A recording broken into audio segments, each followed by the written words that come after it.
Hey everyone, and welcome to the Sagas of the Shimmering Sea. This is the Chosen Few, and these are the Chosen Few, the awesome chosen ones.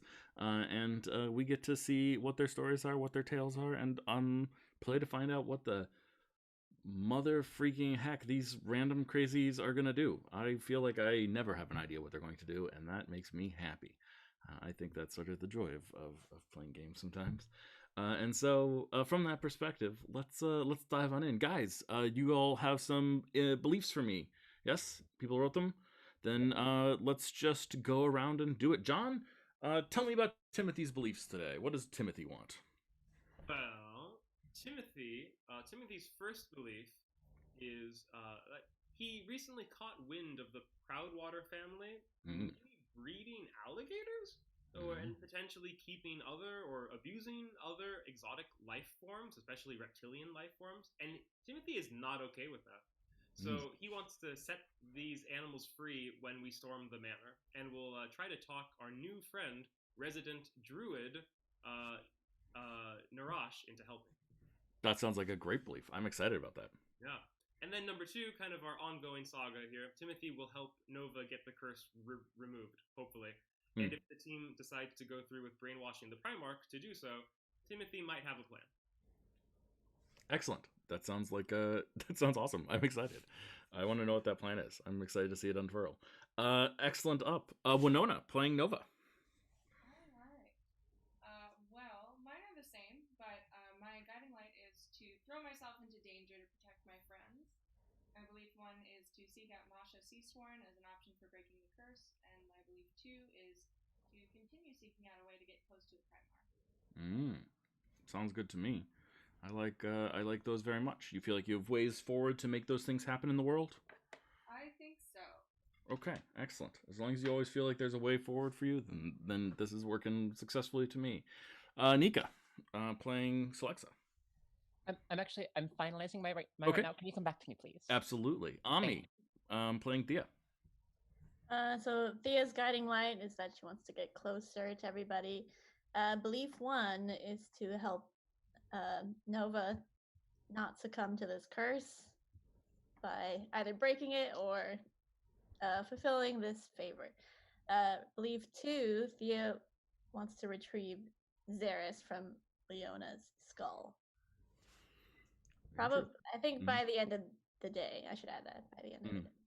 Yeah, that I like adding that time component, because I think that it's true that sometimes we feel like if we don't successfully help our friends soon enough, then we have failed them, and I think that And can I be think that was emotionally part messy. of what Thea told Xeris too. Hmm.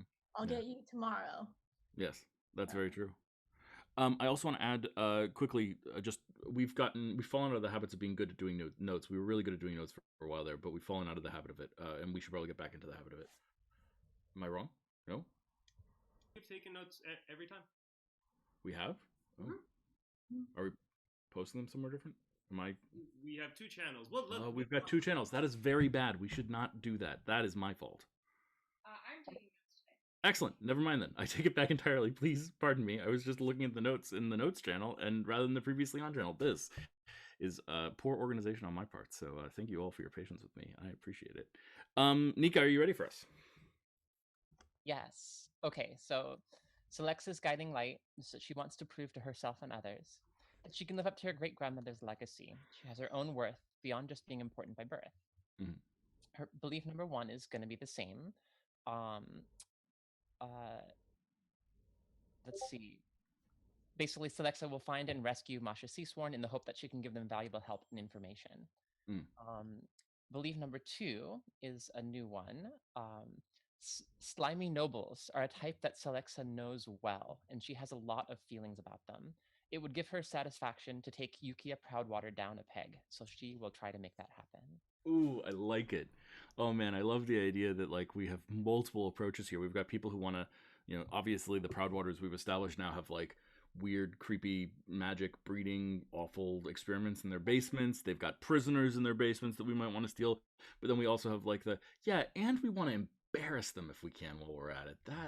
That sounds good to me. I'm excited to see these multiple sort of takes of plans work out simultaneously. So Nat, welcome again to the group. This is only your second week with us, but Narash is fully formed. So I think it's time for Narash to get some beliefs of his own. What's your guiding light, if you've written it? Yeah, I did, and yeah, here we go. So I wrote, a loner and misfit by nature, Narash is now called upon to perform a crucial mission for Dregma, which is his home planet. Mm. He must learn to be a team player, cultivating new friends and allies, and earning their trust, hoping to ultimately secure help on his quest in the Shimmering Seas and possibly beyond. Ooh, I like that sentence. Yeah, I think that's a great guiding light. It feels like it has an understanding of your loner nature and a desire to overcome that.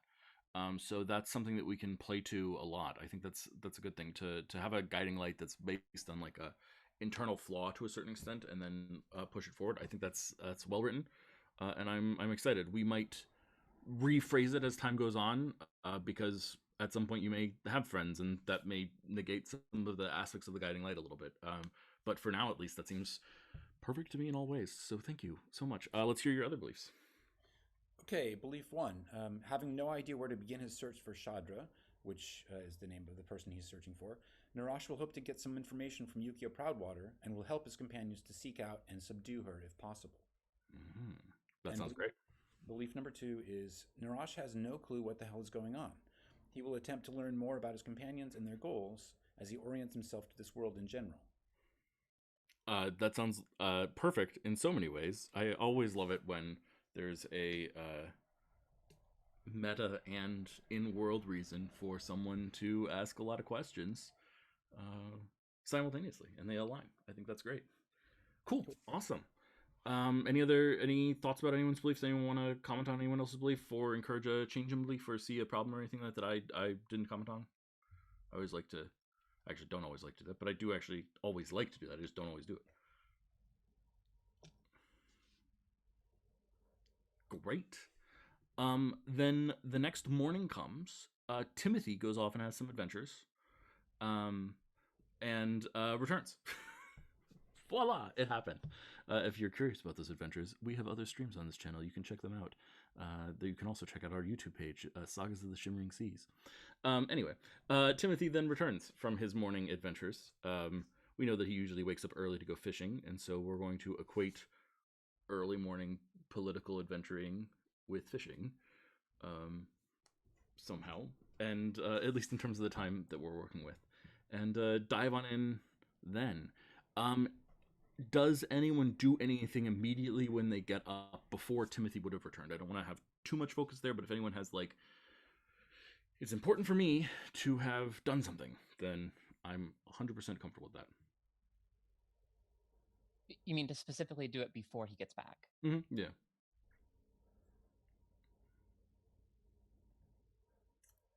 Narash might want to look outdoors and see if there's a place where he can bathe because being in water is very important to him. Mm. Yeah, absolutely. Um, yeah. So you step outside in the morning and you look around, and there is like a public bathhouse here. Um, it doesn't seem very crowded right now, but it is a public bathhouse, and they seem like perfectly comfortable with people coming in. It's very it's fake, but it does feel very organically designed.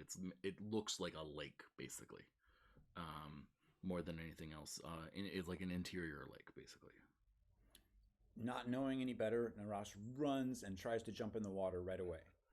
Yeah, one of the attendants like, sorry, excuse me. Uh, I'm busy. Just gonna go over there and get in the water. Are you sure? Well, I would really like to. Is I'm there a reason that I shouldn't? well, the plague. What are you talking about? Plague? Have you been living under a rock? No, I would find that very unpleasant, in fact. But maybe tell me more about this plague because I really want to get in the water. Um, well, almost all the bathhouses are closed. We have a waterborne plague here in the city right now. That's why you see all the sick people. Well, I guess there aren't that many in this neighborhood, but That's why you see all the sick people and all the ill people. And I mean, there's stories that it's been cured, but you know, the not a lot of evidence. Oh, yeah, all the sick people, of course. Right, I've seen a lot of them for sure. Um, what happens to the people who get the plague? Just we all know this, but just to review. Well, fever and welts and uncontrollable sickness. They expel things from their body, both up and down, until they lose immense weight and well, they waste away. Oh, I see. And is there any body of water around here that's not infested with plague, perchance? Well, people seem to think the ocean's okay. If you want to head to the ocean, How close is? I mean, yes, that would be a short walk, right? uh, from here probably an hour. Oh, gotcha. Right. Okay. Well, I guess thanks. Didn't want to get the plague, so yeah. Appreciate you stepping in. And Narash dejectedly heads back to his companions. Yeah. Okay. Actually, I think that Celexa um would like to have a conversation with the cat. Mhm. What's the cat's name again? Did we have a name? Archie, I think, or Archie. Wait, let me double check. Sorry, my notes. My notes. If anyone remembers, you can say it before I find it in my notes, and I'll be impressed. Tony? Was it Tony, right. Oh, Tony? It Tony. was Yep, you're right. Tony. Tony. Yeah. Yes, thank you. That makes perfect sense. It's a nickname. I apologize. Tony. Yes, Tony the cat. So, did Tony? I know that Celexa took over his, part of his room. Yeah. And did he end up hanging out and hanging out up there and sleeping there anyway? Yes. Or, I mean, I'm assuming he just at this point he owns the Yeah, it's his house. he owns the shop, right? Of course he does. Yeah, he hopped up to a shelf, Okay. not far from the weird book of darkness that he told you not to touch, Right. and slept there. And did that cat thing where he's sleeping, his tail's like swishing around a lot, and is very cuddly, in some ways looking, but it's also just a tail. So Lexa is going to kind of like poke her head around the corner where the shelf is, and she's going to say, Psst, "Hey, hey, hey, cat, hey, cat, are you awake?" Are you trying to disturb my sleep? Well, I mean, not not just for that, but for good reason. For good reason, I think.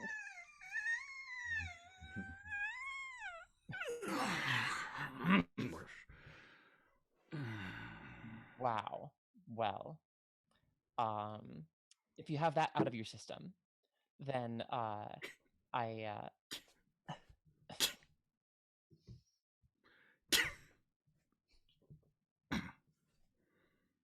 okay, cat. I get it. You're not thrilled that I'm here. Point taken. It's not like you're the first cat I've ever met. But You're not the first tiefling. oh, really? Here? Well, I mean, I don't know. Have I seen Matthew? Have I seen any other tieflings in NYC? That's a good question. I mean, it's certainly possible. They're around 1% of the population, I'd say. Oh, okay. So there's maybe one or they're two. around, but not like a lot. Okay. Yeah. Well, aren't you just the lucky one then? But tell you what, I mean, I bet your mistress would be so thrilled if something maybe untoward were to happen to the person who captured her. I don't know. Not that I know anything about Masha Seasworn, but just a guess. I have already helped you quite a bit. Oh, no, not me. Not me. I don't want you to help me. I'm just wondering if maybe you'd be interested in helping me help your mistress. If not, that's fine. I can just go away. I'll just let her know that you weren't interested in helping. Oh man. Yeah. Why don't you roll intimidation? Mm-hmm.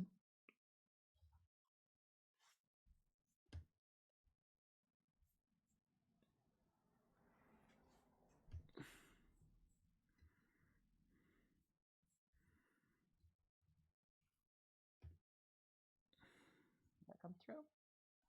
It did not for me, but it might have gone for you. My internet might be funky. No, I think it didn't. Not go Okay. through. There we go. 26. Nice. I'll have you know that Masha is very nice and treats me very, very well, and I have no fear of retribution from her, and you are welcome to tell her that, but, at the end of the day, she's going to believe me over you anyway, because she likes me and doesn't know you, and she's prone to cursing people she doesn't know sometimes, so, your threats have no meaning. But, that being said, what did you have in mind? Well, I mean, I'm just wondering if there's all of this like kind of cursey stuff hanging out in the shop, and it kind of seems like it's a specialty. That's what I gather.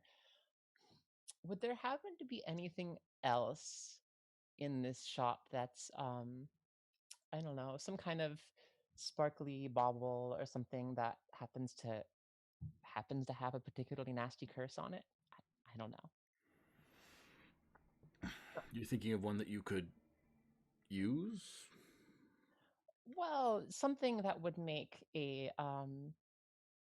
very special gift Hmm.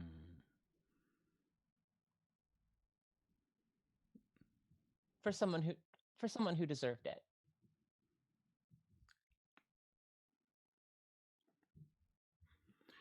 Well, if you go downstairs and look behind the counter, there's a rosewood box with a necklace inside of it. The necklace is a little bit gaudy, but Perfect. it's well, let's just say that whoever's wearing it won't be fit for public view. Is it safe to touch the box, the outside? The box is fine. I wouldn't touch the necklace though. Oh, okay. Well, um, thank you, Tony. You're I welcome, will have. Alexa.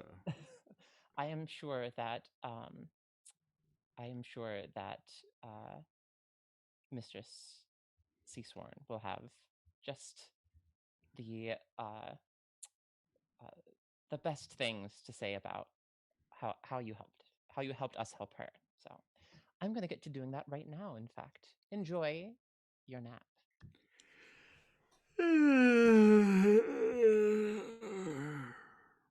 Curls up. Yeah, curls up immediately next to the black book again, just like even closer than before. Clearly keeping it from you and not wanting anyone to touch it. Excellent. So you head downstairs, grab the box. Yes. Mhm. Gonna head downstairs, grab the box. If I can't, I mean, I don't know if Go for it. Masha is the kind of shopkeep to like keep any like packaging or anything around, but it would be great to like find a little like ribbon or twine to like tie on it in a little bow. She certainly has ribbon. She's not the type to really keep like packaging or anything like that. A little piece of ribbon would be But great. ribbon is useful for magic, so you can like cut a piece of ribbon off and tie it up if you want. Yeah, why don't you roll a sleight of hand check for me just to see how this presentation is? It's dexterity really, but sleight of hand. It's not like I'm not that worried, but yeah, it looks professionally wrapped. And very elegant. Yeah, it's a rosewood box. If you flip it open to look at it just for a second, if you're curious, it's a necklace. It's a little bit like when Tony said gaudy, he definitely made like over the top, like a little bit costume jewelry almost in some ways. It's not that it's cheap though. It's just like there's too much on it. And I think that you, notice immediately because you're attuned to these things. In fact, I think Kumi just appears on your shoulder and like peers at it a little bit, like curiously, and notices that like it's like designed to hide, like all this extra glitter is there to hide the fact that it is cursed. Um, the shininess sort of distracts from the curse upon it, and you definitely don't want to, shall we say, hold this in your skin or have it touch your skin for very long. Probably even longer than a couple seconds is enough to possibly put on the curse. Okay. So, yeah. Okay. Timothy comes back in. Yeah. We'll say 9ish a.m. ish, 10ish, something like that. So it's morning. Timothy returns. I think Timothy runs in and goes, "Friends! Friends! Wake up! No, I mean, you should really be up by now. But friends, wake up! Nova! Nova! I'm literally right in front of you. I slept by the door. Oh! I think canonically then I think I did a fall. I think I did HMS over you. Yeah. No, oh, there you are. Nova, I think I have a plan. Well, I'm formulating a plan. I have an idea for a plan to get rid of your curse. Maybe. Okay, I'm listening. Okay. All right. I just had the most wonderful, unpleasant morning at City Hall. City Hall? Yeah, at the town center. It was full of bureaucracy and scones. Okay. And the scones will help us? No, the scones won't. No, Nova, pay attention. I think I'm on the list to have a meeting with the Primarch. I did a lie. I might have lied a lot. Celexa, you'd be proud of me. I lied my ass off, and I think I got us a meeting with the Primarch. I just have to come up with a cure for the plague. Oh my gosh, Timothy. I am incredibly proud of you. You lied, really. Yeah, in fact, I think you look like you're breaking out there a little bit. There must be like must be an allergic reaction. Well,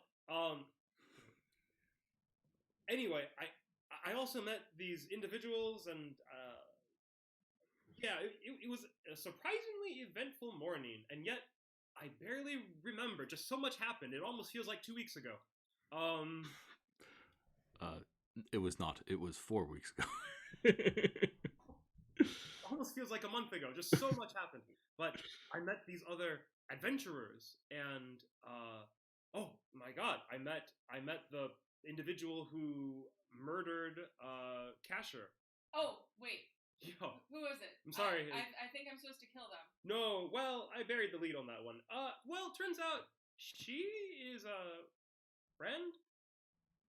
Well, let me compare it to this. Let's make this very apt analogy that I'm sure Nova you would understand. Let's pretend that the Primarch wasn't evil. Okay? But you still had to deliver the brainwashing thing. That would be an evil act, right? But does that make you evil? No, because you're doing it under duress. Just take that analogy and just put it over the other person. Yes, she was under duress. I see. So she may not be evil. I mean, she might be evil, but she isn't evil for that reason, per se. I'll take that under consideration. Yeah. I just met her, so I really have no reason to think that she isn't evil, but, yeah, she's not evil for killing him. She didn't have a choice. Anyway, yes. But Timothy, do we ever really have choices about what we do? Like in the end, aren't all of our choices things that come from our past experience? Are you talking about those gods again? Because those gods were real jerks. Those gods were tools. Oh yeah, you're right. You know what? Okay. Put a pin in that. Let's put a pin in that. I've got something to share with you about that at some point, but we're losing track. I'm sorry. Timothy, that is fantastic news, I just want to say. Very exciting. Yes, I'm sorry. I apologize. I feel a little scatterbrained because I am so excited at this. And Nova, I mean, I feel like you should be happy. This could be a potential way out. Yeah. I don't know. But what do you mean? But you might have an appointment. Well, I, I don't mean to brag, but I feel like I was fairly convincing. And I told them just a little white lie that I came up with a cure for the plague, and that he should come see me, and or like he should meet with me. And I don't know. I just walked away with a good feeling from the meeting with his office worker. An office worker, huh? Yes. Okay. Now that I say it out loud, I guess it isn't as monumental, but I'm definitely on the list. Okay, well, so now we just have to say we have the cure and make the appointment, right? Right. Yeah, exactly. See? But we don't have the cure. No, that doesn't matter, though. Yeah. You We forgot just- about lying. Sorry, the idea of Timothy saying out loud, "You forgot about lying," with this enthusiastic voice is just like amazing to me. This opens up a whole new world of opportunities. You can just lie about things. Is anybody else feeling a little bit scared about the direction this is going, or is it just me? I mean, just Timothy in general. This whole new frontier. I don't know. Is there Tony It's a sleepily little raises a weird. paw. Oh, he's fine. What's a little lying gonna hurt? Narash, how do you feel about this? Obviously These are nothing. the new people that you've gotten involved in. How do you feel about the fact that Timothy has like discovered lying and seems enthusiastic about it? Yeah, I think Narash has been sort of like awkwardly nodding and swishing his tail in that way, like if you're at a party and people are talking about something you don't really know anything about. And he's like, well, I don't think lying is such a bad thing. Just whatever we need to do to obtain our goals, right? But I guess I would add, back on Dregma, I was pretty good at medicine, and I just learned about the plague this morning, which is why I didn't get to take a damn bath. But yeah, I don't really have anything with me to create any sort of medicine, or I don't know anything about this plague, but it was one of my specialties, working with plant matter to create medicine and stuff. So maybe we could look into it. That would be lovely. We could team up. Oh, I've been itching to get my webbed hands on some scientist tools, beakers and whatnot. We get into a lab. The only thing is, unfortunately, I'm so new here. I don't even know. So I'm used to working with Dregma's algae and various natural fauna and flora. I mean, and so I guess I would need to look around a little bit. I mean, is there somewhere near here that's kind of more foresty where I could maybe rustle up some ingredients, or even a park? I feel like Timothy would know of a place, right? Yeah, certainly. I think yeah, I mean Racy in general, it's a city, it's loosely based on San Francisco, so it's a city that you all are vaguely familiar with. Yeah, plenty of greenery, some controlled, some less controlled. Also tide pools aren't unheard of as well. So plenty of places all around, as it were. Yes. Yeah. But Narash says, I don't want to derail our timeline. I mean, I don't really know what everyone is up to right now. And I know we were talking about Yukia, which I have some interest in too. So what do you all think?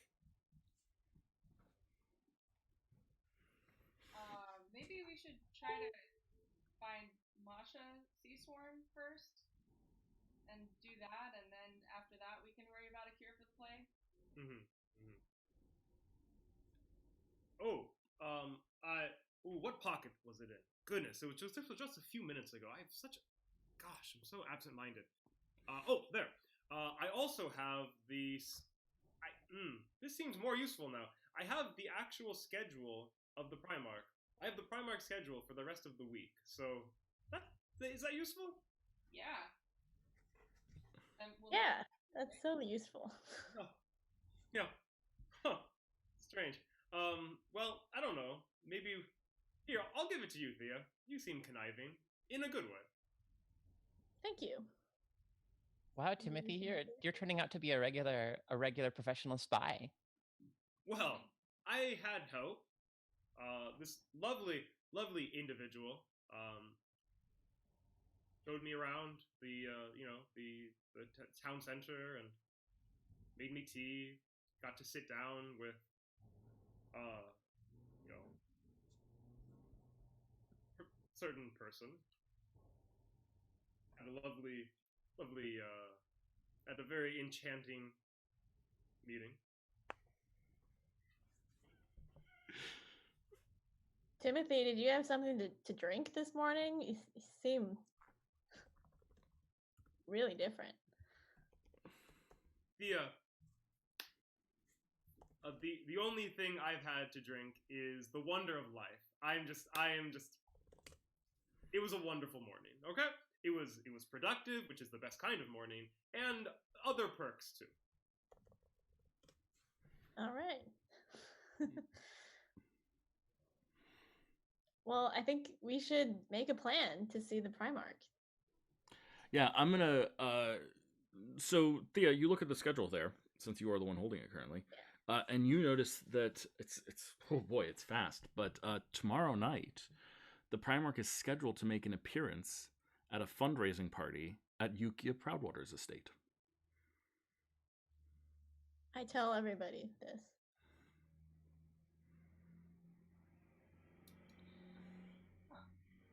Well, that could certainly be an opportunity, but are we gonna let Masha sit in prison until then? And also, aren't we kind of looking to subdue this Yukia? I know I would vote for that, and I'm not sure how that would go in the presence of this Primarch, who sounds pretty powerful. Alexa, you can do that thing where you turn into other people, can't you? How long have you known me? I mean, at least like a couple minutes. So yeah, if we went there today and we took out Yukia, then you could pretend to be Yukia when the Primarch visits, and you would be right up next to the Primarch.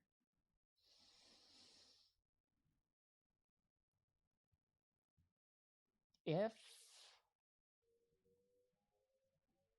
we could get Yukia today, which seems hardly guaranteed, but it's something to keep in mind. I have an idea. I have a thought on that.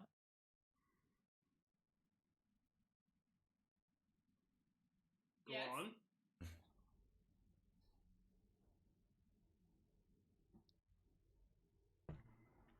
Well,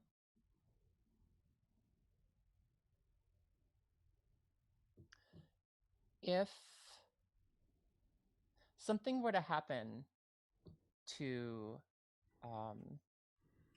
Yukia, say like a curse were to strike her,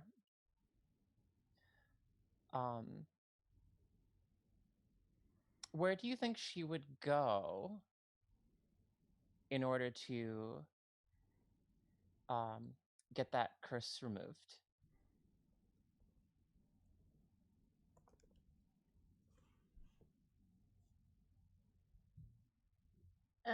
You're muted.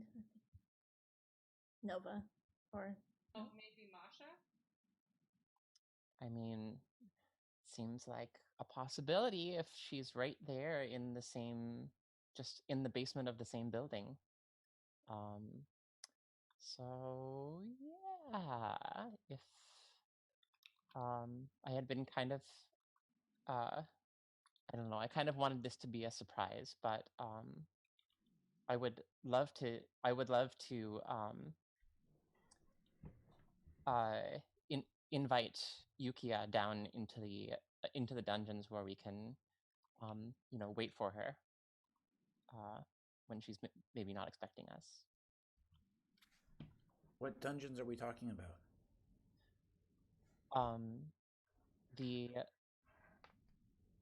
There is a dungeon underneath the Proudwater estate where Masha Seasworn is kept. Yes, I've heard the dungeons are very traditional on other worlds. But you don't.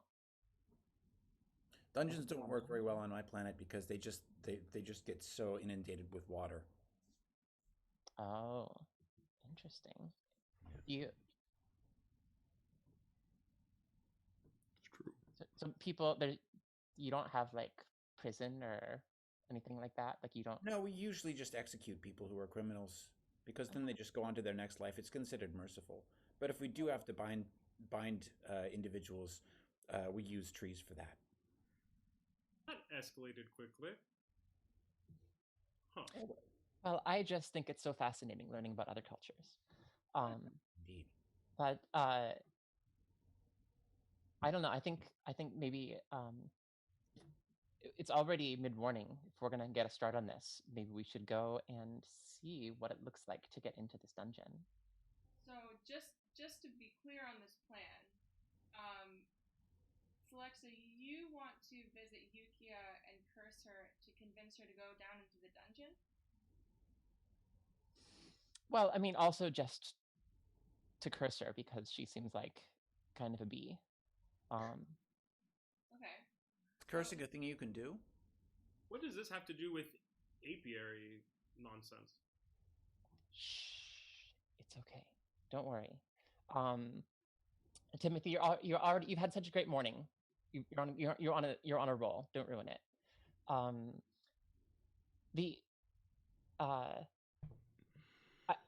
I just feel like it would be best to catch her on the odd foot, so to speak, and instead of just trying to rush into her, into her palace or whatever, where she is no doubt well protected. But who's going to do the cursing? I think Masha indirectly. Oh. Okay. I have an idea. There's no guarantees. It might not work. Worst case scenario, we break into the Proudwater dungeon and bust out Masha, and we can go from there. After all, we've been doing this for a while now. We're great at improvising. Nothing ever catastrophic and world-changing ever goes wrong. Oh, good. Me too. I'm really good at that too, and I am super happy that I'll be able to improvise with all of you.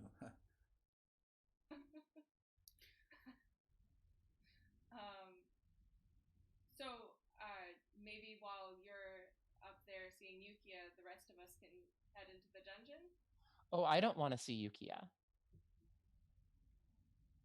Okay. I feel like she would see through me, and I mean, I don't know for sure, but I've never met this lady before, and I don't want to go in there alone. But let's just go and see what it looks like. I suppose we could do with some field research. Yeah, You guys hear the bell jingle on the store. Yeah. And walking in.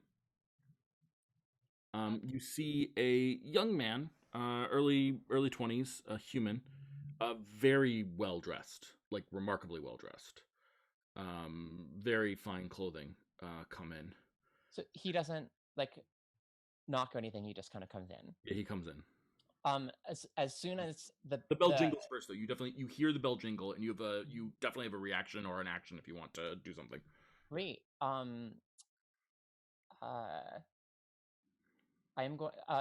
Celexa is going to assume the appearance of Masha Seasworn. Mm. Perfect. Yeah. So the bell rings, and he comes in, and he's not really paying attention. And he just sort of looks up and he says, "Oh, pardon me. Hello, everyone. Wow. Maja, you have guests. This is Isn't this my time? Was it today? Right now? I, I I must have I must have lost track. I'm so sorry. I thought so. Although my latest problem, I must admit, my sense of time has been off all week. Mm. That's why I'm here, actually. Or has it been longer than a week? I don't rightly know. Um, No, shh, it's okay. I'll help you. Tell me how I can help. well, I just need the usual removal of whatever this thing is, as it's always a problem. Just, Oh, just the usual. yes. And I'm sorry, it's, and he tries to straighten himself up and says, it's good to see you all. Um, I would ask that you all not mention that you saw me here. And then he like quickly reaches down and like grabs like a purse and like starts pouring coins into his hand. Mm-hmm. And he just starts handing coins to each of you as just like a bribe to get you out of here, to get you to not report on him. So Mhm. uh yeah, I'll actually, I'm going to give pointed looks Mm. to the others and be like, perhaps you could give us a little bit of privacy for just a minute. Sure. How much does he give us? Yeah, he gives each of you 5 platinum. Yay! So he's bribing you to the tune of 50 gold, which, for the record, is a lot of money. Um, yeah, that's a couple $1,000. He's bribing you with, basically. And just to be clear, is this a Mm. person that we recognize? Any of us recognize? The only person who possibly could would be you. So I'd like you to roll a. It's really random if you recognize him or not. Actually, I don't think there's any skill that you would have. I guess we'll call it a history check just for the sake of calling it something. Sure. Yeah. Mm-hmm. Yeah, you've probably been at social gatherings with this person before. Okay. This is an elite, pretentious noble named Lord Fauntleroy. Oh, okay. Um, and Lord Fauntleroy is quite a known party animal. Mm. More than anything else, he's young. He's got his parents' wealth inherited, all that stuff. He's a pretentious butthole, Mm. and it's a little weird to see him in a shop like this. Mm. Mm-hmm. Um. Well, so I'm asking everybody to like Mm. give us a minute. Mm. Um. I assume everyone leaves? No one like awkward. Yeah, everyone picks up on the cue. Sure. So I'm so sorry. I'm a little bit short of the usual energies today, but I have an alternate uh, a, an alternate cure that should just do you just as well. Oh, And that would be lovely. give me give me just a moment. And I'm gonna just turn around and like look for something that doesn't look cursed. I don't know, like Yeah, yeah, sure. a Yeah, box of tea, a box of leaves, yeah, or yeah, sure. a like Yeah, roll a perception check. or some, I don't Yeah, know, yeah. some random Roll a something. perception check. Okay. It's weird coming into the shop and not having the usual, smoke and everything. I mean, it's very clear in here. It's not very. I'm used to like your experiments bleeding over and causing, the air to cloud and yeah, you find a box of tea leaves that like has the appearance of looking mystical, but you instantly recognize, nope, this is just decoration. This is just tea. Yeah. Um, it's And fascinating, and with all the other customers, I'm so pleased that you're doing well, Masha. as I'm like leaned over like behind the counter rifling through things, I'll use um minor illusion and what's the other with uh what's the other spell that I'm thinking of? Um, Anthaumaturgy to Mhm. create some little like puffs of smoke and some like brimstone smells and Yeah, things yeah, like of that course. to kind of float up around us. Oh, Um, oh, I see. Yes, sorry, you were just taking your time. Of yeah, we're course. just it's a bit early warming up for the day. Uh, uh, I've been a very busy morning, as you can see. So, Yes, but I can. she pulls out Celexa pulls out the box of leaves Mhm. and she plops them on the counter, and she'll find a little bag and she'll put a few in there, and she'll just say, okay, be very careful. These are extremely potent. So I just want you to make yourself a little bit of tea of this twice a day, right? Okay. And make sure that you drink it, you take a sip, you spin in place, and count backwards from 37. From Okay, sorry, exactly 37 you said? 37. Yes, take a Okay. sip, spin in place, Is there count a back pace that I should be counting from back at? 37. Is it a Um, fast pace or like 37, 36, There's 35, 34, or 37, 36? oh yes, that one. You are a natural. My goodness, that second one, I could not have taught you better. You just, I feel like you must have a little bit of the spark of magic in you to have that kind of intuition. You always say that to me, Basha, and yet I never am able to cast anything. What can you roll a performance check for me? I feel like a performance. You're putting on a show here, so performance check. You have advantage from your spells. Okay, great.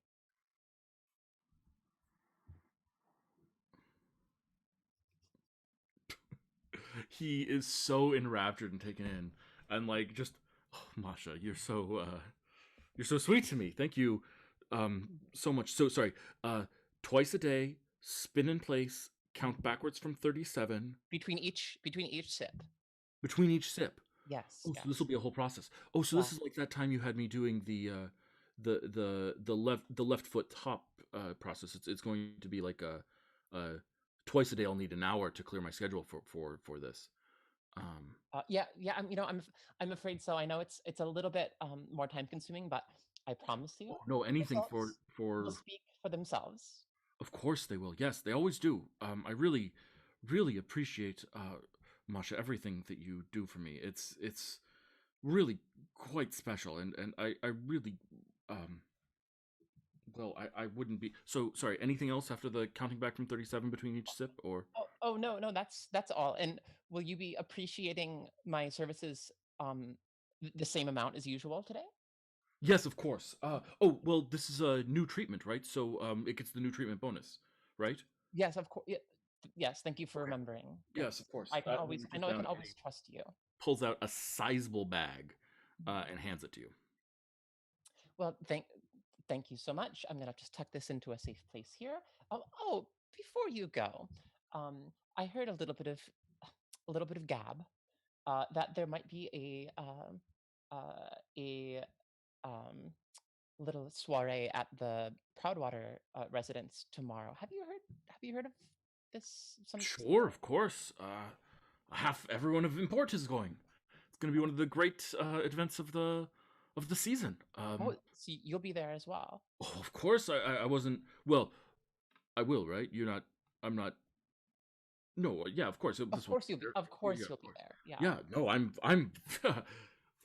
I wouldn't miss a party like this for anything. It's a chance for us real people to hobnob with each other and chat a little. You know, make a make gosh, this whole plague thing is so dour and depressing, and these people just complaining about it all the time and doing that pesky dying of it thing. It's all very well, I have to say, I really appreciate this neighborhood. Is always so pleasant. Um, so just a little escapism never hurt anyone, right? Mm.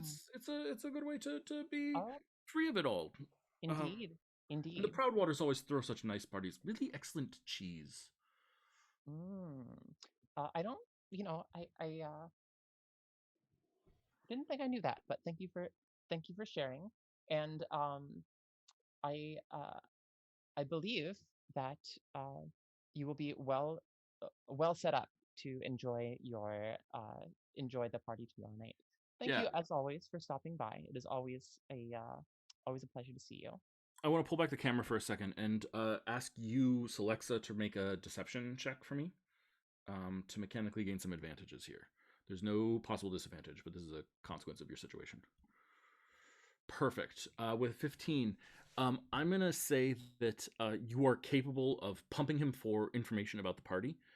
He doesn't know everything, and you can't learn anything that he doesn't know. But Okay. I'm going to just give you, as like a metagame thing, you had the ability to get 2 chunks of information from him on things that you were curious about. So if you want to ask 2 questions, Sure. answer those Yeah. questions. Yeah. Great. I let's see.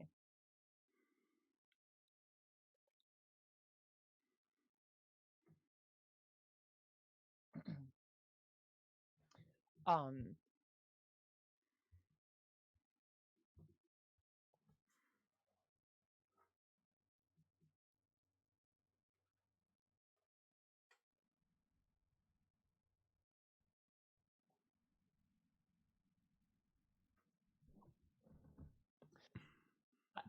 I'm wondering about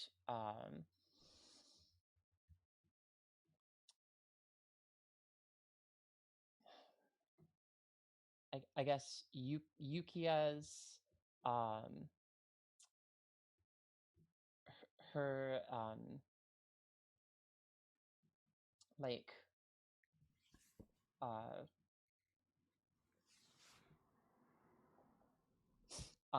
I'm wondering about um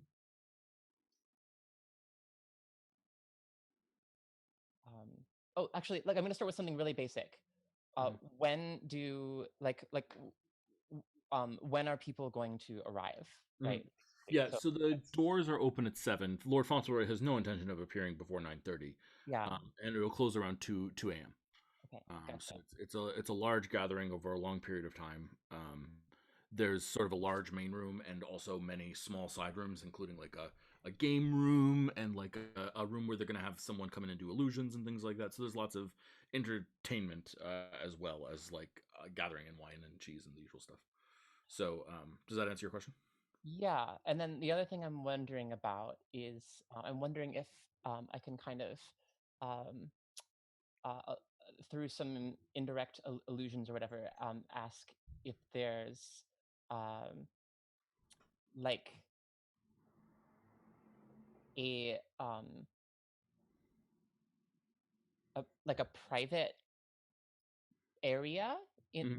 that's kind of adjacent to the party, or some place that is either kind of like, I don't know, off limits, or just generally not usually not usually included in the I Yeah. don't know, some place that's kind of I don't know, there's like an upstairs, or there's like Yeah. some So there's an upstairs and there's a downstairs. Both are off limits. It's the really the ground floor of the estate is what's there. The upstairs is like the private family chambers, right. and they'll put like a rope in front of the staircase, and sometimes a guard as well. And downstairs is like as far as he knows, like that's where the kitchen and the help go. Not real people wouldn't head go down there, so he doesn't think about them that much. But both of those are like off limits to guests. Okay. Obviously, you already know that downstairs there is more than just the kitchen, but he doesn't know that. So, um, you know, yeah. Does that answer your questions? Yeah. I Excellent. think I think that it does. Thank you. Great. Yeah, that's as far as you can get with him without him at all becoming suspicious. Okay. Um, yeah. There you go. Yeah, perfect. So he gives you this large sack of money, and thanks you, and walks out the door. Okay. Okay, checking outside the door. So you all left. To the street. Do you guys continue your conversation out there while Celexa finishes this and pretending to be Masha, or or are we gonna just wait for her and then rejoin her and have continue the conversation with all 5 of you? That's fine too. Perfectly reasonable. Yeah, we'll wait for. Okay, so Celexa finishes this thing and all 5 of us get back together. We can continue our meeting. Great. Well, are we ready to go, everybody? Yeah, let's go. Just to be clear, we're just gonna walk by it. Oh, well, I mean,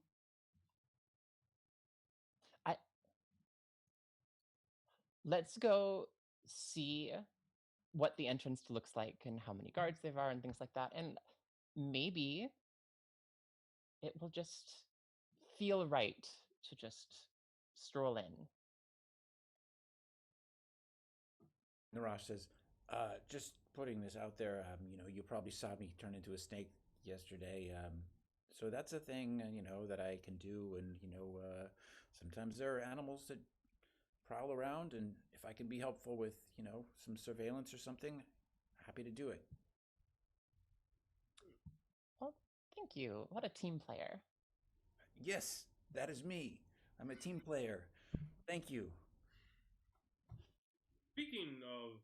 Speaking of animals, Nova, was this you? You were saying something about, or someone? I heard from somewhere they're breeding alligators in the basement, or something. Does that ring a bell to anyone else? I love alligators.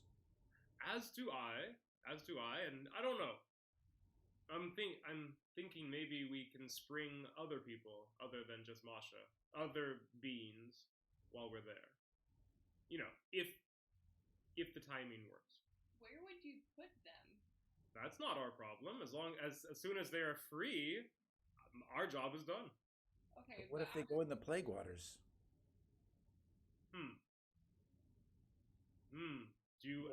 Are alligators affected by the plague? This is a good line of inquiry. Not that I'm opposed to freeing them. That sounds great. Yeah. I'm just picturing alligators running around the streets of Racy.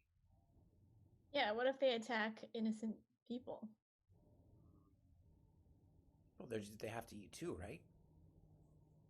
No, that is a moral quandary. Okay. We'll figure that out when we're there. If there's a logical place to release alligators, we will do so. Into the sewers, right? That's always fun. Well, for one, am just so glad that we have our priorities straight this morning, because clearly the alligators are what we should be most worried about in this situation. So given that, yes, I am 100% supportive, Timothy, if, say we can free Masha Seasworn and not die in the process, wouldn't it be lovely if all the alligators could live in peace and harmony as well? It's a very good step too. Yes. Okay, fantastic. But which leads us back to my question. Who wants to break into a dungeon this morning? I can. I love you guys. I love when we're all on the same page, Yeah. Can I just ask one thing? Is that this Yukia, I'm not sure what we're planning to do with her, and I don't fully understand exactly what's going on, although I definitely want to help as a good team player, but I have to ask her something before we kill her, if that's what we're going to do. I think we're just cursing, right? Let's just see where the day takes us. But we can probably stop short of killing her. I think. I mean, at least until we know her a little bit better. I second that. I second not killing. Is this a thing we are doing? Are we voting now that we're acting as a team? Because I'm voting for not killing. Per se. I don't care. I think we don't need to kill her, right? We just need to get to the Primarch. That's our goal. Right. Yes. Right. Okay. Yeah, you guys just want to think through everything. It's ridiculous. But yeah, I don't know. Is there anything else that we need to do to prepare before we go? I would just suggest, as someone who's experienced watching and guarding things, I would suggest that we don't all walk past the place at once. I think we should stagger. Otherwise, we're going to look real suspicious. That's a great point. I'm wondering if maybe a couple of lizard folk would, strolling by casually or just being in the neighborhood and looking down the street, would draw the least suspicion to begin with. Timothy, you up for it? Absolutely. Walking is one of my favorite pastimes. And I don't know if you folks want to just, you know, be somewhere nearby, then we can come back and meet you when we see what's going on. Do you still look like Masha? I do, but as we leave, I will turn into a, you know, generic nondescript lizard folk woman. Okay, absolutely. On the note of security, Tony?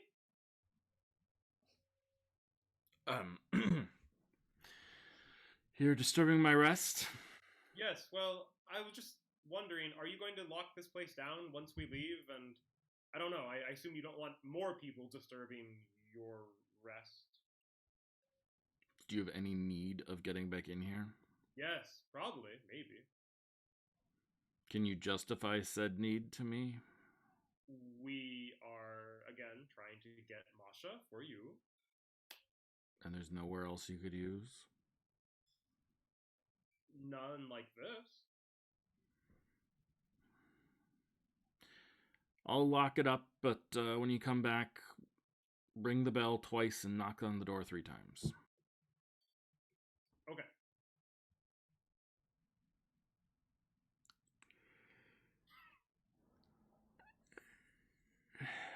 Yawn. I think he actually says yawn too.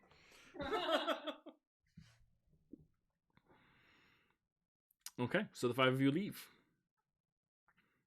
You hear the door slam shut behind the last of you, and then you hear the door click, as if someone locked it somehow.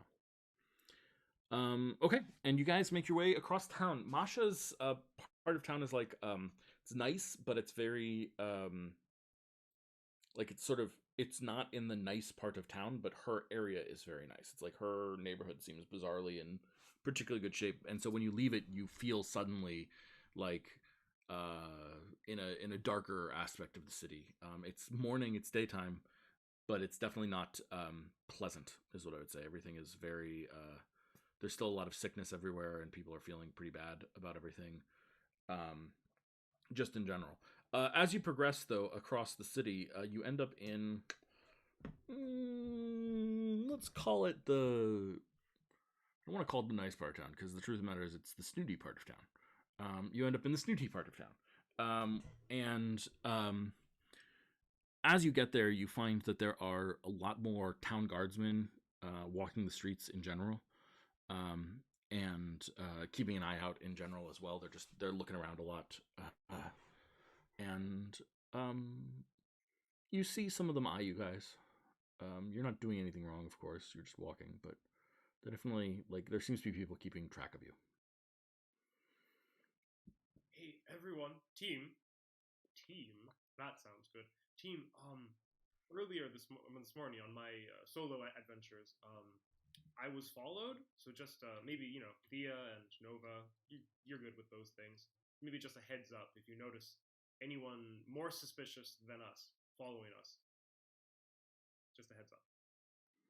Do I notice anyone following us? Roll a perception check.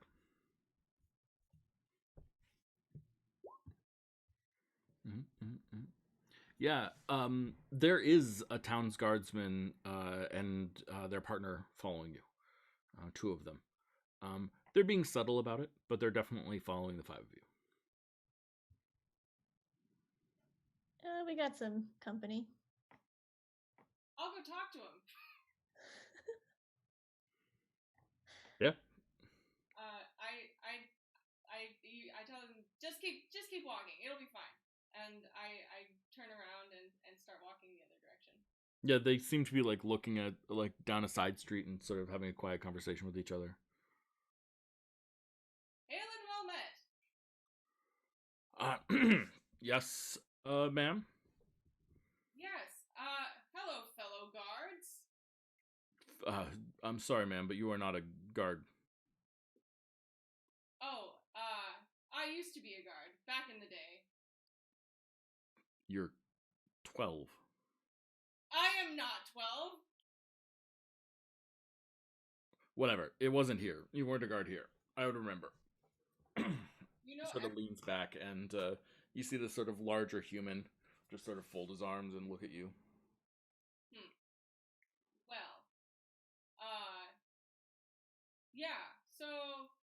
is a nice part of town, isn't it? And I'm basically just stalling until they get out of sight. Oh yeah, of course. Yeah, okay, perfect. Yeah, why don't you roll a deception check then? Okay. I'm really good at that. Fortunately, d20s are very random. And while so the Celexa, I think, hears her shout, "Hello there, fellow guards," and it gives her an idea, and so she's going to duck into an alley, and she's going to come back out 10 seconds later dressed like a guard and start ordering the like come up to the group and start ordering them around. Oh, I love it. Yeah, so Nova's distraction clearly not working. They're keeping an eye on your people. But Celexa, on the other hand, returns and comes back. What do you so like the guards look at you confused. Oh no. Oh. I'm the Oh, I'm you're just gonna be with the rest of the party and just telling them basically escorting them, right? And I'll be like I'll be like gesturing. You're doing you're trying to perform for the other guards so they think someone else is taking over basically. Exactly. Got it. Yeah, why don't you roll a deception check then?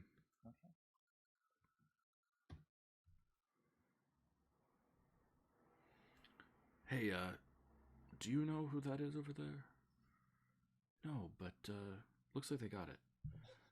So you used to be a guard? Yeah.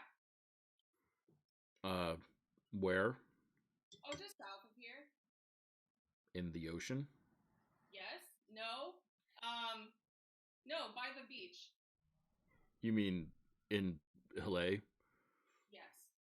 the city of colleges? Yeah. So you had to deal with a lot of drunk college students? Oh yeah, drunk college students are the worst. You have a lot of drunk college students around here? One of them like sort of just chuckles, and the other one says, "Down by the university, you get to a little bit of that, but at the Science Research Center and all that good stuff, but not not so much in neighborhoods like these. This is our usual beat, though, so we don't get a lot of that anymore. My son's down in Hillel. Oh, at a good school? Yeah, at Hillel University. Huh. I bet he's one of the good ones. Probably. You don't. Sorry, you just you don't look like you're from down there, but I guess you can't really tell. Yeah, we got all kinds down there. College towns, I guess. Yeah. Well, I won't take it personally you thought I was 12. It was very nice meeting you, and I shake both of their hands. Yeah, of course. And they nod, confused a little bit, and seem disoriented in some ways, and just continue walking in a direction, not necessarily after you guys anymore. I walk back to the group and I'm like, look, I got him off your tail.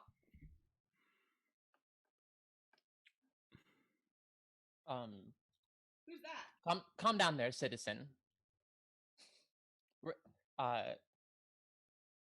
You did no such thing. Now join the others, and we're gonna head this direction. What happened? What did you do? Shh, quiet. Oh, okay. Yeah. So, as we're passing through, are we at Yukia's estate yet, or near it? Yeah, you're in her neighborhood. We'll say so. You're near there now. So, shall we approach it and sort of start our surveillance? Sure. Well, I just want to. I think just one or two of us should get close enough to just to see what the entrance looks like and if there are guards there. That's basically what I want to see.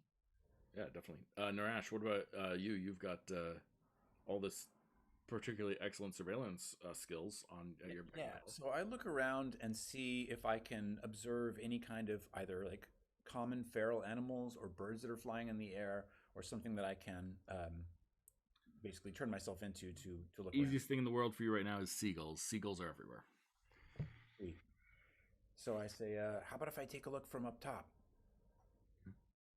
And with that, I turn into a seagull. Mm-hmm. Perfect. Yeah. I love Majestic, gorgeous, huggable seagull. it. What a strange turn of events. Oh. An Arctic tern.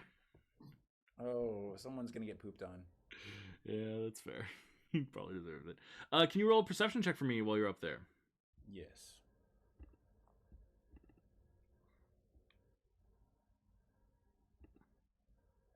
Beautiful. Um, yeah. So, yeah, you get a good look at the estate from above. I think right now they're sort of in party prep mode. So you see people delivering things right now. In particular, there's packages of there's like huge crates filled with wine being pulled in um, by horses and carts, and also there's like a large there's a large um, large halfling who is running around like screaming about cheese or something like that that you notice. You also get good information and layout on the guards and their positionings and all that good stuff. So yeah, you get a fair amount of data information. Okay. So I circle back to the crew, Mhm. keeping my form for the time being, and um, I cast one of my um, cantrips, Mhm. which is Mold Earth. Mhm. And I create a layout of what I saw in terms of the entrances and, just sort of a little diagram of the building. Cool. I love that. That's awesome. Yeah, so there's a little diagram of the building. I think this house isn't on the beach, and it's we're calling it an estate because it's like a house, and there's like a gate around it, and like fair bit of land around it as well. It's definitely like this is aristocracy. It's not like a landed estate, but there is like gardens around it and whatnot. So there's plenty of room. And then there's like another row of houses in front, like across the street from it, and then there's the beach. So you're pretty close to the beach, in general as well. Like 2 blocks from the beach, as it were. And yeah, it's quite nice and very opulent. This is definitely like the other half, so the 1%, let's say. Um, yeah, I eat some unmentionable scraps off the street. sounds like a seagull. Um, yeah, so you have this like this layout of the building. You've got the information that you would get from a bird's eye view of it. Um, yeah, beautiful. Were my observations able to discern what sort of what part of the build? I mean, obviously, the directions these entrances are coming into the building, but whether they were going downstairs or into the main floor. Mm-hmm. Yeah, it looks like they're going through a side entrance, which seems to lead downstairs. Is where most of the deliveries are going. There's a front like grand entrance, which is like to the main ballroom area and foyer and like nice party areas and all that good stuff. And then there's like a side entrance on literally on the side of the building that seems to just be a staircase that goes directly downstairs. So yes, there's definitely a push towards going down. That's the entrance that Leona told us about under duress, right? Yes. Yeah. Okay. And I'm sorry, were there guards at that entrance? I missed that. Yes, there are guards, but mostly there is staff at that entrance right now. There's people doing bringing in things and bringing in ingredients and the like right here. So I think there's 2 guards, but they're sort of sleepily not paying attention while like there's a loud halfling running around shouting about cheese. They seem to be in charge of things. They've got a white hat, so we can assume they're some sort of chef, and that sort of thing.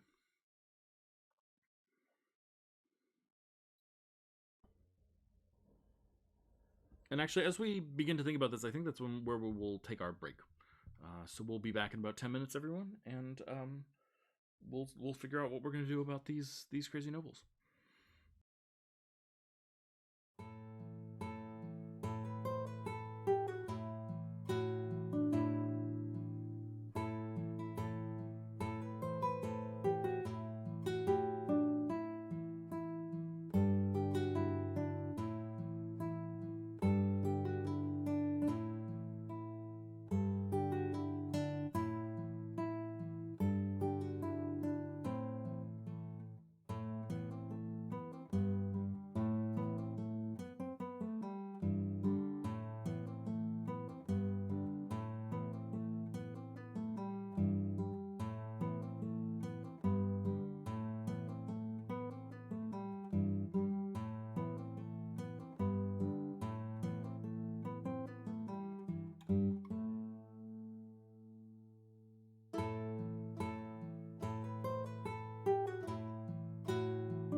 Hey everyone, welcome back. Hope you had a good break. Hope you got some water. That's what I desperately needed, water, because I forgot water. As always, I like to take a moment at the top of the second part of the show to just encourage you to look out for and take care of other people, and sometimes that can include yourself. I think that God, there's so many people have said it well, but the person that I'm thinking about right now is Yo-Yo Ma, the famous cellist. Did an interview on PBS where he was asked like what to do during COVID, and he said that for him, what he wants to do is he wants to make something personal for someone else every day. He finds a piece that he thinks someone will love, and he just makes a 1 minute long video and sends it to them, or uh, paints a picture and shares it with someone, or finds a poem that he thinks someone will find meaningful and he sends it to them. Um, and for him, it's that act of being just personally attentive to another person that is so impactful and so powerful. And the more I think about that, the more I could not agree more. I think that just that act of putting your focus and your attention on someone else, someone you care about, and sharing with them something that you think is for them will help make them feel better. And it doesn't really cost a lot, right? Doesn't have to. I'm not saying buy them a yacht, right? I'm saying find a poem that you think is meaningful, that you think they might find something in, and find a way to share that with them. Send them a text message or a letter. So I always encourage you to do that because the world is a rough place, and it's nice to be able to do that for people. As always, we have other shows on this channel. We've got, in fact, right now 3 shows on this channel. We've got this beautiful Sunday game, The Chosen Few, which you are watching now. Then we've got 2 games on Thursdays. Yes, 2 games on Thursdays. Yes, I know that is an odd schedule, but it is the schedule that worked out for me and my players. Thursday mornings at 10:30 PST Standard Time, Pacific Standard Time, we have the Tomb of Akarut. What are they doing? Well, they're dealing with an evil organization called Hubert Songshore Enterprises and trying to start a union inside of it. They're also digging through an ancient tomb and looking for lost artifacts, lost magics, lost lore, and they unintentionally freed the god of death. And from Prion. The Prion god of death is now walking around the world and may or may not be causing major problems. They're not dealing with it right now. They're sort of pretending that there's nothing to deal with, and maybe it'll go away. It's not going away. But that's that game. And then on Thursday evenings, we've got the assassination of Primarch Bagley Black Ice. What, you may say? Primarch Bagley Black Ice? But I've heard that name in this game. Yes, in fact, all 3 games take place in the same universe. We have a whole game dedicated to the attempted assassination of the Primarch of this city that these guys are currently in. Those guys are currently not in the city. They are on a boat traveling, west of here to the Maelstrom. They want to go to Caprina, a place where magic works differently. Magic may or may not work at all there. Things are weird and creepy, and demonic forces seem to own and or walk through that city freely and with willy-nilly efforts. Gross. Right. Just gross. Yeah, so those are our games that are on the channel. I run other games in this world as well. And sometimes those affect things, and that's always fun for me and funny for me too, because there's always like that thing where like people are like, God, why did this happen? I'm like, because Group D did it and you didn't see it, or whatever. And that's the nature of the beast sometimes. So there you go. Come check out some of our other content and all that good stuff. Without further ado, so here we are attempting to find a way to break into this noble's estate. I personally am a little bit unclear as to the exact intentions at this moment, but I think that's not unfair and unreasonable for you guys to be figuring that out a little bit on the fly. There seems to be preparations for a large party that's going to be happening tomorrow night. Going on now, and then you guys are all thinking about some alternate options about how to disrupt that party, how to push things in certain directions. Right now, there's a little bit of reconnaissance going on as well. God, I keep on wanting to break the rules of the game. Can I just ask a canonical Please. question? Yeah. While I'm a seagull, can I communicate with them through speech? No. You can communicate them through seagull gestures. Right? Am I wrong about that? I'm pretty sure you are just a seagull. Let me double check my wild shape rules here. Blah blah blah. The moon. Wild shape. Okay. Magically assume the shape of a beast that you have seen. You can use this feature twice per short rest. Your druid determines the beasts you can turn into. Second level, for example, you can turn into a beast. Blah blah blah. You can stay in beast shape for a number of levels equal to a number of hours equal to half your druid level, so 4 hours for you, I believe. And then revert to your normal form unless you expend another use. You can revert blah blah blah. While transformed, the following rules apply. Your game statistics are replaced by the statistics of the beast, but you retain your alignment, personality, intelligence, wisdom, and charisma scores. You retain all of your skill and saving throw proficiencies. Blah blah. So you get to roll your own perception rather than the beast's. You cannot use legendary actions. When you transform, you assume the beast's hit points and hit dice. Blah blah blah. Can't cast spells, and your ability to speak or take any action that requires hands is limited by the capabilities of your beast form. So if you think that seagulls can speak, then you can speak. Okay. You do have. I mean, I will point out that you have. You've been like painting in the earth, and so you could communicate via text, sand message. There you go. Okay. So I go, and I like hop over to the image of the dwelling, and I X out one of the guards, and then I point myself, I guess, meaningfully towards that part of the building. Okay, but before you do, I have business with one of the guards first. Maybe we can do this together. Maybe the two of us can distract the guards while the rest of you kind of casually stroll in with the riffraff. Muted. I do the bird big nod. Do you have sound? Sorry, hold on. We're having a sound issue. Speak. I cannot hear Winona. How about now? Can you hear us? Now I can hear you. Okay, yeah, something's wrong with our mute button. That happens. So, question: is there a reason that we are going in the front door instead of the underground cave route? This is the side. We're going in the side door, not the front door.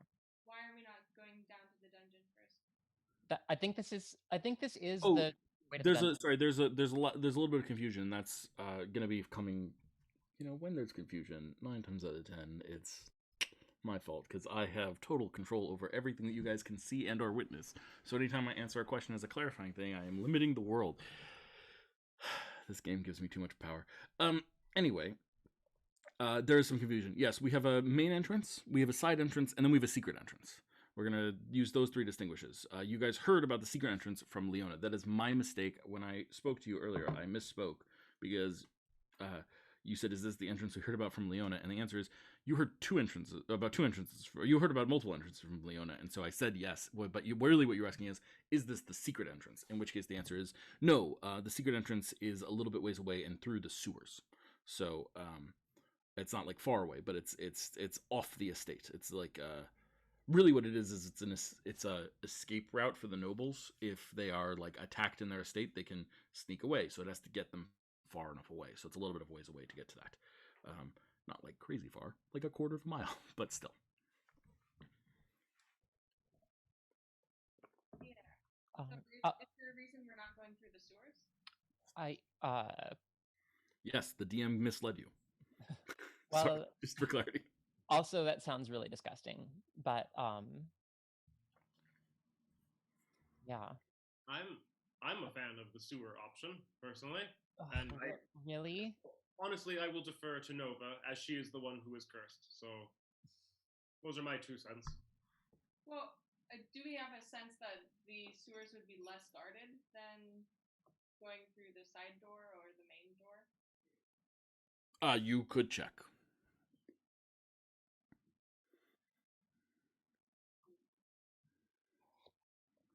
Do I know this?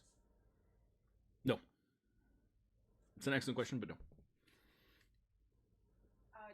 Did we get some information about the guards when we were talking to Leona about in the sewers? That's a good question. Did you? I thought we did.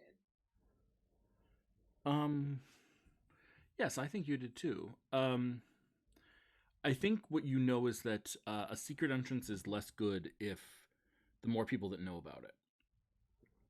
And so the less people that know about it, the better. Also, it's also not a very good secret entrance if it's like, oh, here's this sewer grate with 2 guards standing outside of it all day, every day.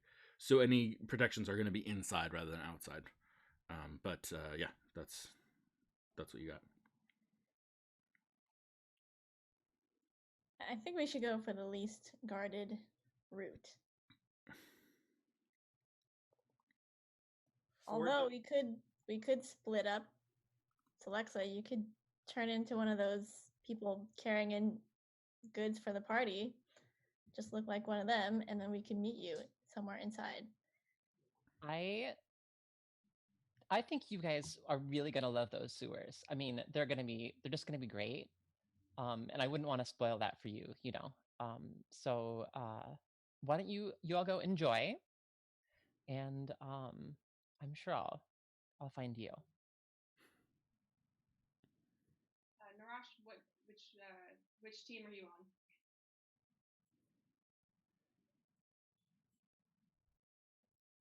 Oh, you're muted. The seagull flaps its wings and shakes its feathers and then points at Alexa. Cool, awesome. So we'll have 2 assault teams. We'll have Team Selexa Narash, and we'll have Team Timothy, Nova, and Thea. Is that right? Okay, I'm going to intercut these scenes a little bit, so jumping back and forth a little bit. So we'll start with Team Timothy, Nova, and Thea. Team Sewer. Team Sewer. Cool, Team Sewer. So you guys make your way to where Leonie told you about the secret entrance. Leonie obviously was an illusionist who was working to cover, to pretend to be Masha Seasworn. And as you get there, there's a little bit of a weird thing going on, actually. This sewer grate that is sort of like a small thing that's sort of leading down into like a trench area where people would drain some things out to the sea, has a large hole in it, and there's a group of people like sort of standing around looking at it and talking about it.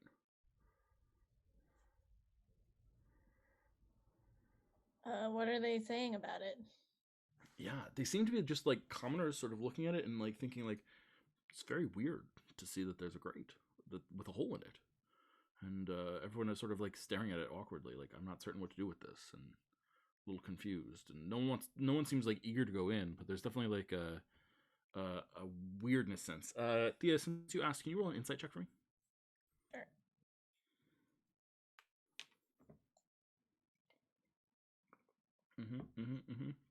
Yeah, I mean, they definitely seem confused by this. Not necessarily upset, but confused.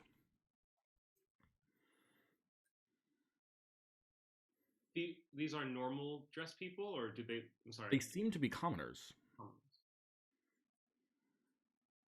Commoners in the sense of like, there's a baker, a butcher, a candlestick maker, all that thing, you know. Oh, let's just go walk up and ask him. Yeah. Hello, fellow humans, or lizard folk, or whoever else is here. We accept all sorts in Race C, says Elf. What are we looking at? Well, this grate seems to have a hole in it. Didn't have a hole in it the other day. You come down here and look at these grates often? No. What? What does the hole look like? It looks like a chunk of the grate in the middle has been like cut out and is now like there's a person-sized hole in it, a large person-sized hole in it. Like this is a giant sewer pipe. It's like, you know, a circle, and there's like a human-shaped cut in the middle of it right now. No, it's just, you know, you walk past this grate every day, and now it's different. Yeah, of course. Anybody see anything go in there? No, it was It was Actually, it was the strangest thing, says this halfling. Raise their hand. It was the strangest thing that I've ever seen. I was looking at it because, I'm an artist, and he like pulls over his sketchbook and just like shows you. And I was like drawing the scene, right? And I was just looking right at it when just all of a sudden the middle part of it just disappeared. Like magic. Yeah, but it wasn't no magic, right? Well, I don't know. It was weird though. Hey, it could have been magic. Really? You want to humor this fella? I mean, no way it's magic. That's crazy talk. Thank you. Not that magic isn't real, but this fella here, I gotta let you know. And he sort of pulls you aside and says, this artist fella, he lives in his head a lot and sees a lot of things. The other day he claimed to see an angel come down from on high and bless his friend. Huh. So don't put too much stuff. No, it's real. I promise you. The grate was there and then it was gone. Don't you think that if I was making it up, I'd make a better story than like a part of a grate disappeared magically? What? Tell me about this angel. Oh, she was so beautiful. She had a halo and these giant wings coming out of her shoulder blades, which anatomically doesn't make any sense, right? It would never work on a real creature, but for whatever reason, she just seemed, and she never flapped her wings. She just seemed to like float down in like silver and white, and she was a goblin. It was beautiful. A goblin. Yeah. Okay. I whispered to Timothy and Thea. The person that Narash is looking for, it isn't a goblin. I'm not sure, but I on my adventures this morning, I heard that these other adventurers in town were up to some angelic shenanigans. So maybe it was them. Oh. Okay. I don't know. I only caught a glimpse of that story over a scone. So time wonky.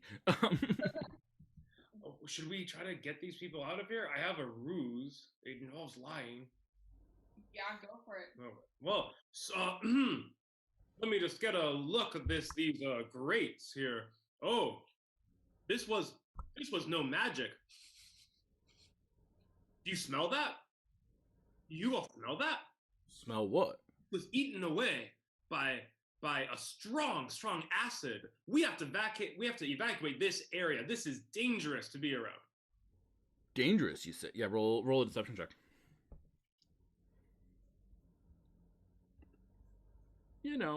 Lying. Lying. Someone has learned to lie. But is he good at it? I don't know. Let's see. He's good enough at it. For these people are like, wow, you seem knowledgeable about that. How can you tell from the smell? Like, what? And like, he's like backing up and trying to get away from it, and like everyone else in the credits, and he's like, what are you smelling? I can't. Your nose is better than mine. It's more like what you're not smelling. This is one of the strongest acids they have, and you can tell it's there. It is odorless. It's odorless? Yeah, that's why it's so hard to track. But if you know what not to smell for. Well, obviously, we were like debating whether to go to report this to the town hall, but obviously we have to now if there's an acid coming out of there. Thank you, kind sir. What's your name? Yes, that. His name's Jeff. Jeff. Oh, Jeff. Well, human holds out his hand and says, the elf holds out his hand and says, Salik. But don't worry about reporting it to anyone. We'll take care of it. Oh, Yeah, you we'll will? clean it up. Oh, good. Okay. Oh, are you like, okay. Are you from like the government or the university? Dr. Jeff. So, Doctor. yeah. Got it. Okay, cool. Well, thank you so much. And should we like be washing it? Like some of us went up and touched it. You touched it. Oh, Yeah. you should go wash your hands right now. Absolutely. And then douse them in baking soda. Okay. God. Okay. And he starts like running away awkwardly with his hands away from his body. All of you, quickly, go wash your hands. Yeah, and they just immediately start running. Fantastic. Yeah, I love it. They start running. Let's see, Slixa. Nope, sorry. Before Slixa, one last thing I want to do. Who would have? Oh yeah, Timothy, go. Oh, I know it'll be really muddled, but are there other tracks, maybe deeper, older tracks that are coming out of the grade Mm-hmm. that I could pick up on? Yeah, why don't you roll a survival check? 21. Mm-hmm. Yeah. There are actually plenty of tracks coming out of the grate. Once you get to this side of the grate, they cease to be so obvious.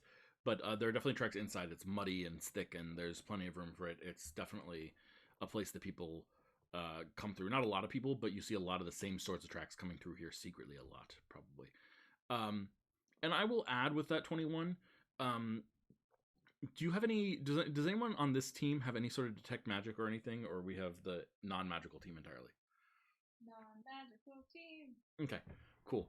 Then I will allow an insight check from one of you. Nova, you're up. All right. All right. We'll help you if you whatever. You may not need this insight check to figure this out. I would also like to add my D8. Feel free. Or I will re-roll with luck and then probably also add my D8. Okay, fair enough. Okay. Luck first. Let's try that again. All right, and I would like to still add that D8. Let's do it. It's a 13, a big old 13. Okay. Yeah. Okay. Yeah. No, I think that's good enough. I'll just tell you. You guys caused some illusions around the city that were being powered to depower.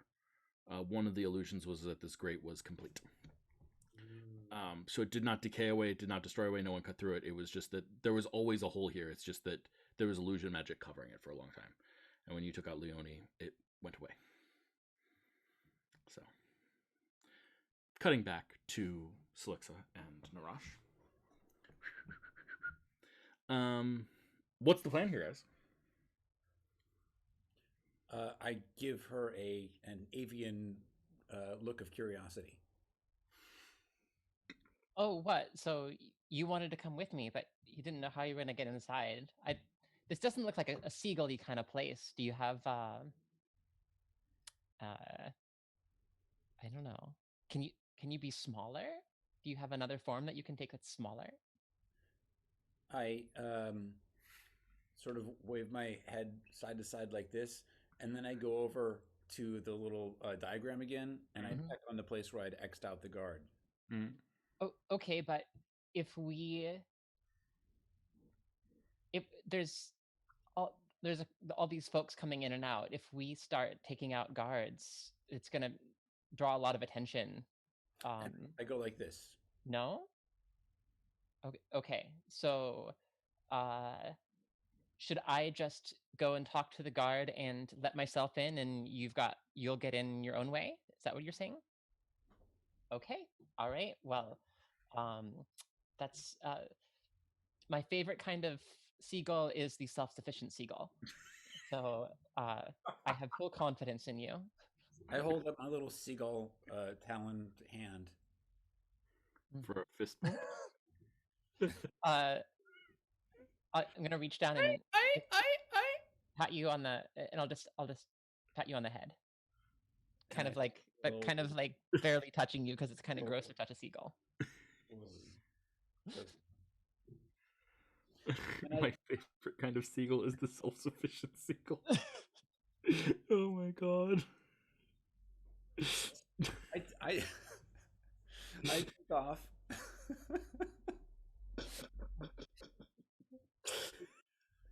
You may have broken me. My favorite kind of seagull is the self-sufficient seagull. So Celexa is going to cast enhance ability on herself to enhance her charisma. And she is going to take the guise of, I thought it was, is it Leona? Mhm. Okay, she's going to take the guise of Leona. And she is going to stride confidently up to the guards. Yeah, absolutely. So the guards are there. There's people going through. They're like carrying things and the like, but you're not carrying anything, obviously. And the guards sort of look at you, and one of them sort of like kicks the other one. The other one like sort of sleepily, like he wasn't asleep, but like was sort of like very casually looking around. He's like, Excuse me. I'm sorry. You know, I don't have time to come in right now, but I require your assistance for a moment. I have a uh, I have a package that I need delivered to the lady of the house, and can you please tell her that it's from me? Sure, Leona, says the guard. They're not dressed like town guards, but they sort of carry themselves like they are town guards. And she says, "A package for of course. Sure, yeah. I'll have that delivered to her right away." So Lexa is going to, she's going to make a little flourish and use prestidigitation to have the letters YP appear in gold on the box, and so that should last for an hour. Yeah, you keep right about got it. Yeah. Yeah. So like this guard, like is kind of nervous about taking it because like they're not. They're sort of in this weird place where they probably shouldn't be the person taking the gifts, but they're the one here, and like they're scared of you. They're scared of Yuka Proudwater, so I guess do this what you're told, you know. So like carefully, irreverently takes the thing, and then the guard looks at her partner, and her partner just looks at her and says, "Well, go ahead." And she like turns and like walks downstairs into the house, holding this thing like reverently, like it's a platter. And I think she like leaves her spear behind. Oh, excellent. Um, uh, I'm sure I can trust her. She'll uh, she'll do what needs to be done. She's my boss, so you know, I would imagine so. I cannot thank you enough for your assistance today, and I will return soon. And I'm going to stroll off around the corner, and um, and uh, change my appearance. And I'm wondering what is Yeah, let's go check in with Narash. yeah, what's Narash So, doing? so I was going to say, like, while this is happening, I would have been flying down to peck at detritus on like near the entrance, assuming that I would be unremarkable around that area, and just observing what's going on. So when when the first guard leaves and Celexa goes around the corner, I'm going to take flight and poop on the other guard. Yeah, of course. I mean, that's what I figured. Yeah, it makes perfect sense to me. I'm down. Okay, let's take a look at your core abilities. Let's figure out how we're gonna do this.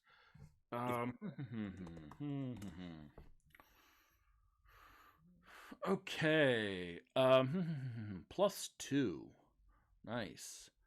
Are you trained in the skill sleight of hand? Do you have a blue check mark next to it? I do not. Great. Then I want you to roll a 1d20 and add a 2. 1d20 plus 2. So you can type, any way you want to roll a 1d20, but I tend to type /roll space 1d20 plus 2. But you can do whatever you want. Yeah. The guard is smacked in the face. And like, oh god, this and does that mistake of like immediately like trying to rub it off, but then rubs it in. And it's like, my eyes, oh god, and starts like running around like a crazy person. And like is looking. They know that there's a fountain on the estate, and so like trying to run to the fountain to wash their face in the fountain, like as soon as they can. And now there's no guards at this entrance, although there are still like chefs and delivery people delivering things. Just outside of the situation, is my natural appearance as a lizard folk, would that blend into the sort of people of the area? Yeah, there's a huge amount of variety in lizard folk. You are definitely like a rare variety of it because you are not from this planet. You have sort of slightly different features in some ways. I would say more, doesn't matter, slightly more swampy features than this planet tends to have, but not in a way that is beyond the pale of being noticeable. You people wouldn't look at you and say that's an alien. They would look at you and say that's a lizard folk. And there's plenty of lizard folk in Racy because Racy has a lot of lizard folk and a lot of humans. Okay, so I swoop over to where I just seen Celexa gone, and I change back to my normal form and say, "I took care of the other guard. Let's go." Okay. So another chef strolls into the entrance. Yeah, so Celexa reappears as a chef, changing her appearance to some extent. And Narash, you follow? I follow as though I'm some sort of like assistant, eager to take care of whatever she needs. Perfect. I think what we're gonna do here is Celexa. I want you to roll a deception check. It would be at advantage, but I will allow you to trade your advantage in exchange for giving advantage to Narash via your or perform. I will actually allow deception or performance. Okay. And it would be at advantage from my spell from. Yes, but I'm allowing you to trade that to give it to Narash.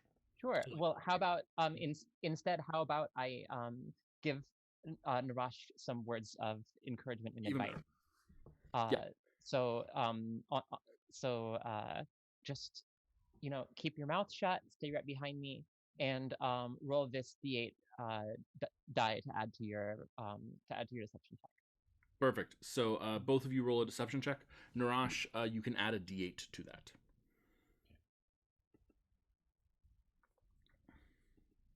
Oh, 19. Already pretty good. And a 31. Incredibly good. Yeah, I'm quite comfortable with that. I'm going to call that a success. And you guys make your way down the stairs. No one even bats an eye at you. You just look like you belong, and you belong in, and you guys make your way down the stairs. Smash cut back to this. Oh, sorry. One thing, things were happening real fast. I wanted to have Kumi following after the guard that was delivering the gift. Is Perfect. that okay? Okay. Yeah, no problem. Always happy to step back into director stance. Yeah, of course. Okay, thanks. Whoa. Smash cut back to the sewer.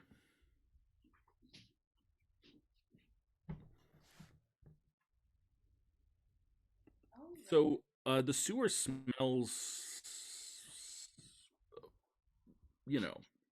delicious. It is quite the smell, and you guys are following along this path, getting down. Can I get a marching order for the three of you? I think maybe I'll be in front. I was gonna suggest that because you can find traps and stuff. Yeah. It is dark. Do you have a way of generating light? If no one else does anything, Nova will pull out a torch. Okay. Yeah, absolutely. So Nova pulls out a torch. Thea, from that perspective, can you roll a perception check for me? Sure. Oh, an 8. Mm-hmm. Yeah. Making your way down, you hear a low sound.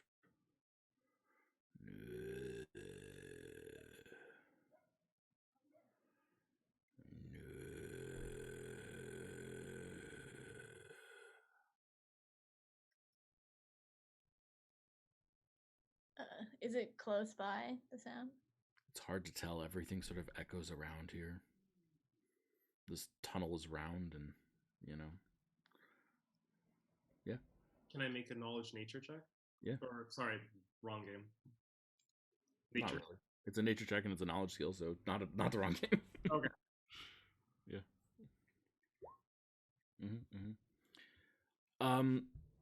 It sounds like an alligator, but there's definitely something wrong with it.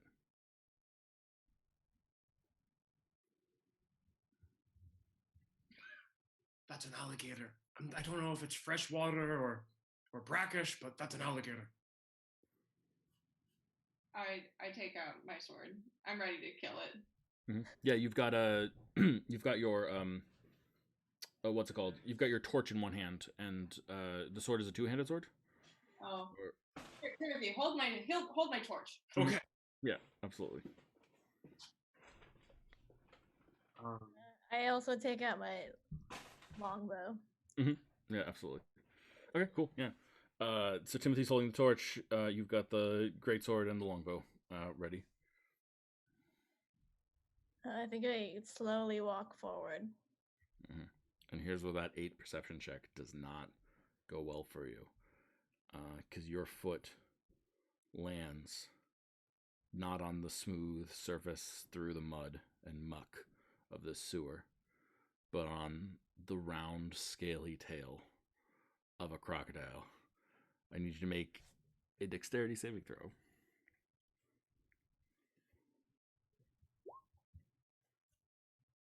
17. Something snaps at your leg, but you pull it away just fast enough.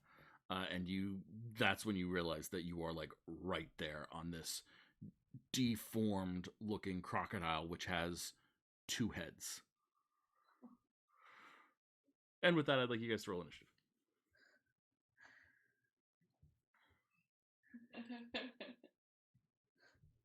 We picked the good way. Mm-hmm. Hey, that's true. All right.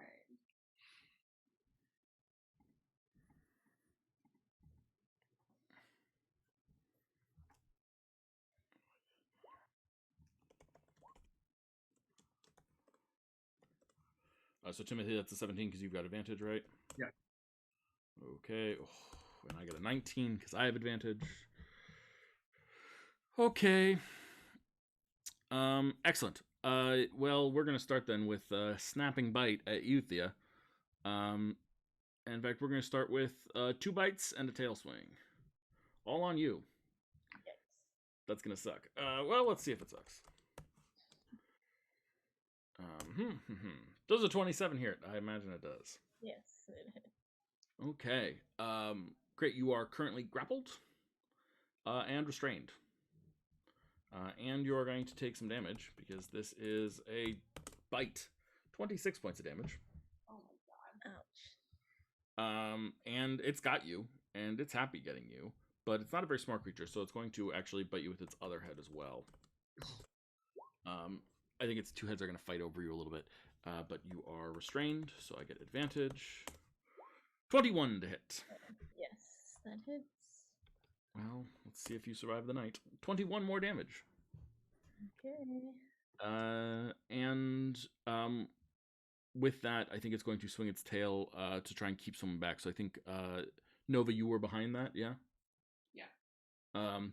Okay. Cool. 19 to hit. That hits. Wow, I am just rolling really well here. Sorry, guys. 7 points of damage. Oh. And I need a strength saving throw from you. Okay. Yep, you are fine. You feel the force of this tail smacks into your stomach, slamming you against the wall. You can feel yourself like almost falling to the ground, but you're able to shake it off and stay upright. And Timothy, it is your turn. Okay. Well, I have an idea because this is not looking good, but I don't know if it's going to work. Let's see it. Is this a beast still? Yes, it Okay. is a experimented upon beast, so it is technically a beast. I think I think Timothy is going to try to cast animal friendship on it because we have not hurt it yet. Yeah. Okay. So Yeah, I will allow that. So he's going to Uh, take. Yeah, he needs a morsel of food. He's going to take out a little bit of food and go. Ah, oh, aren't you a pretty crocodile? Don't you have just the world's nicest smile? And I don't know. I took what I called Aquan. I don't know if that is a language in this game, but do they? Yeah. Okay, so I'm Yeah, speaking. I'll allow that. I'm speaking to it in a submarine language. Yeah. I don't think it can speak the submarine language, but I think it finds it soothing inherently. So here's the deal. You're giving it one morsel of food? Oh no, that's just the. Oh, I know. I see. Sure, 2 morsels of food. Interesting. Okay, yeah. Then why don't you roll a persuasion check for me at advantage? Okay.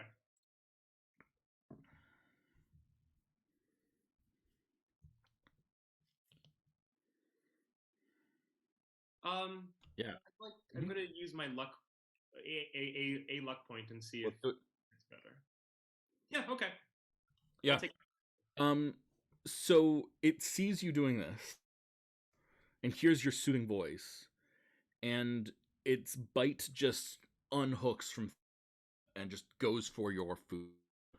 These morsels of food that you have as part of the spell, and just sort of takes it and sort of looks up at you with like its sleepy eyes, all 4 of them. Aren't you a good crocodile? And I give it some in between the eyes pets. Absolutely. Why don't you roll animal handling? Again, advantage. Okay.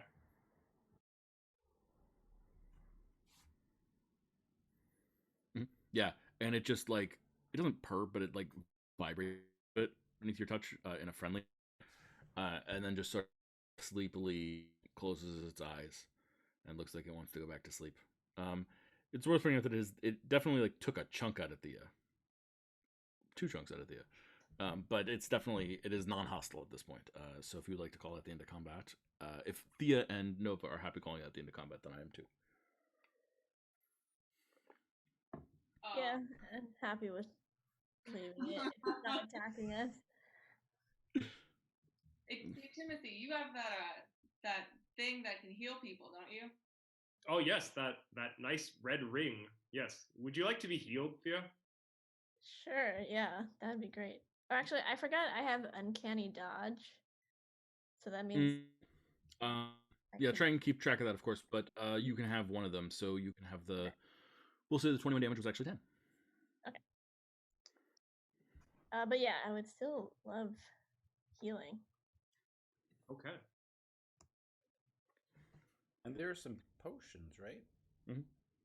Yeah, we've got some things lying around, but how much you want to spend at any given point, is always a testament of how long is the crawl going to be. Back to our other team. So the 2 of you make your ways down the stairs, and you, I think, Slexa, you immediately recognize the vibe of this place. This is like every party that your parents ever hosted, every party that you ever went to. There's always this one room where like everything is happening, and it's designed in such a way that like to keep the chaos away from the guests, so the guests can't see here. But of course, like the kids run through here and steal things. The teenagers run through here and steal the alcohol. The kids run through here and steal the sweets. And so like there's constant chaos in this room. There's no way that anyone could keep track of all of it. And you immediately recognize that one haggard person who's the party planner, whose job it is to keep track of all of this. You just lock eyes and you know who that is. And you're like, that's the only person who I have to worry about. Everyone else has their job. That person is the only person who's even gonna think to ask, why am I here? And that's where you are. There's doors going all over this place. You can tell that this isn't the kitchen, but they're like storing the food for the party here as it's slowly getting shoveled into the kitchen through one set of doors. You can tell that like there's the fancy rooms out there, so like waiters will come in here and pick up the trays and then walk into the fancy stuff outside. There's also like a door that seems to be going to like the private part of this estate or something like that, heading downstairs. which does line up with your expectations that there might be something down there. But it does seem like there's like no one's going through that door, and the party planner is sort of standing near it. So. Okay, so I think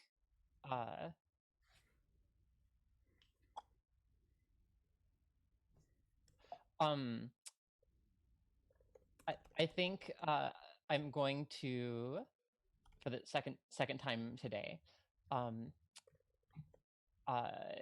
going to sort of step somewhere kind of inconspicuous, and then use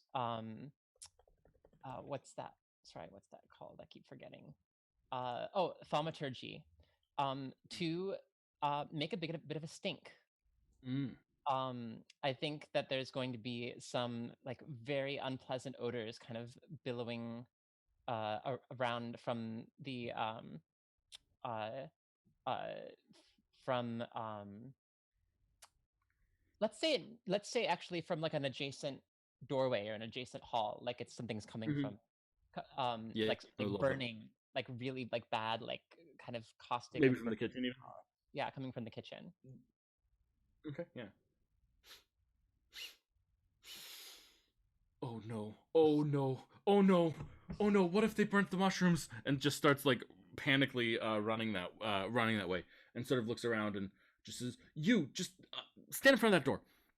Just points at a random person and then like runs to the kitchen looking for. What's that smell? What is going on back here? I can smell it from out there. There is definitely something going on back here that is 100% wrong, and I am here to fix it. Just tell me what you need. Nothing can go wrong for this. Right, and you hear that like the shouting just suddenly silences as the door swings closed behind her, and you can hear like a muffled, but that's it. Um, I'm going to so now there's another person standing in front of the door. Yeah, it's the new person standing in front of the door is like confused and saying that they're clearly like one of the catering staff that was sent with like stuff and like don't really know what they're supposed to do. Just kind of stand there. Okay, I am going to um, grab something that looks like unattended, that not like that nobody's paying attention to. It could be anything. It could be like a tray or a piece of, Sure, or yeah, you've like got a tray. something, and going to walk up to that person and hand it to them and say, I need you to get to this to the kitchen right now. I'm supposed to stand. No time to argue. I need you to do this right now. Yeah, roll intimidation, I think, is the appropriate roll here. And again, you've got your spell up, so of course advantage.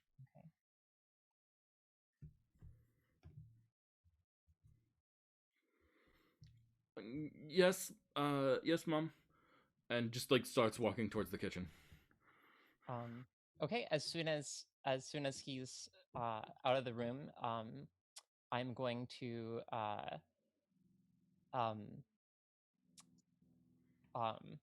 create another smell from the far side of this room, on the other side of the room. Yeah. And wait for everybody to kind of like look that way and see what it is, and then Yeah. slip inside the door. Perfect. Yeah. So a smell erupts from the far side of the room. And people suddenly are like, "Oh God!" And you hear the shriek from the other room. "Oh no!" And like she comes charging back in here, and yeah, everyone's looking that way. I think a distraction is just a distraction, and the door is yours. All right. Is Narasha, you're I'm, watching. I'm just following along. Like Yeah. you're mastering the situation. I'm just like pretending to be your little servant. Perfect. Yeah, I love it. Yeah, so you swing open the door and you see a hallway, and it is bizarre because the second the door closes behind you, all the shrieking gone. There's definitely soundproofing spells of some sort put here. The hallway is just a hallway.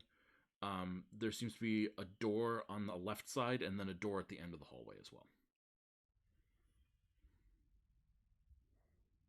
okay. So Celexa will look like Leona once more, just in case, because this is clearly not a place for chefs. Mm. and is it a door at the end of the hallway and a door on the left. Yes, there, and the door you came from, obviously, but I'm not gonna. Of course, yeah. Yeah.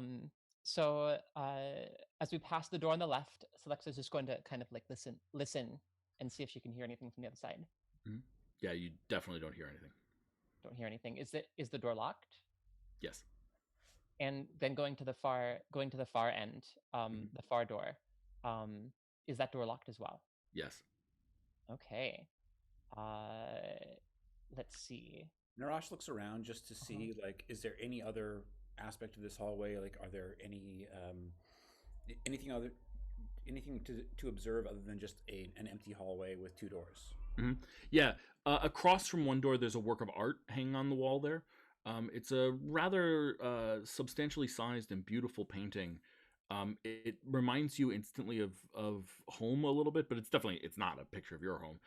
But it's very green and blue. Seems to be a depiction of like some sort of maybe underwater forest or something like that. Yeah, You would recognize it potentially as a painting of a kelp forest. Oh wow. Okay. I would want to do an insight check to see if there's anything special to discern about the painting. Yeah, absolutely. Roll an insight check.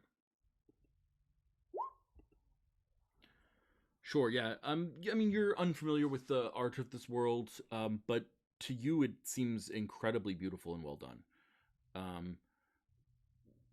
Yeah, that's what you get from that. I want to actually touch it. You know, I kind of like want to almost steal it, which I'm not going to do. But I'm also curious because there's so little to tell about this hall to see if it actually could be removed from the wall. Mm-hmm. Yeah. So you touch the painting, and it seems to come loose. It's awkwardly sized. The easiest way to steal it would be to cut it from its frame or remove it from the frame, because the frame is huge, and then you could roll it up and take it with you. But yeah, it's a big painting, probably 9 by 6 feet. Oh gosh. Okay. So it's definitely we're approaching a one of the water lily size in terms of painting. Gotcha. Okay. I sort of shrug my shoulders and realize that now is not the time for to enhance my art collection and turn back to Celexa. Actually, what I want to do since. Sorry, did Celexa listen at the far door? No, not yet. I want to listen at the far door. Mm-hmm. Yeah, absolutely. Roll a perception check for me.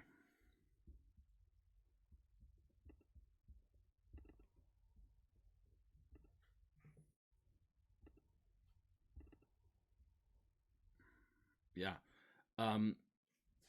It's hard to make out what they're saying, but you hear a couple of people, maybe 3 or 4, having a quiet conversation. At one point in the middle of it, you hear someone yell, "Jackpot!" And then the conversation sort of continues. Okay, I beckon Celexa down and I tell her what I just heard. Okay. I are we? Shall we just enter and see what we can do? See what happens? Me, I mean, we're kind of out of options right now. So, do you want to still be the chef and I'm still your helper? Oh, I look like I don't think a chef would be welcome here, but I'm in the guise of Leona at the moment. Okay, and so I'm your assistant.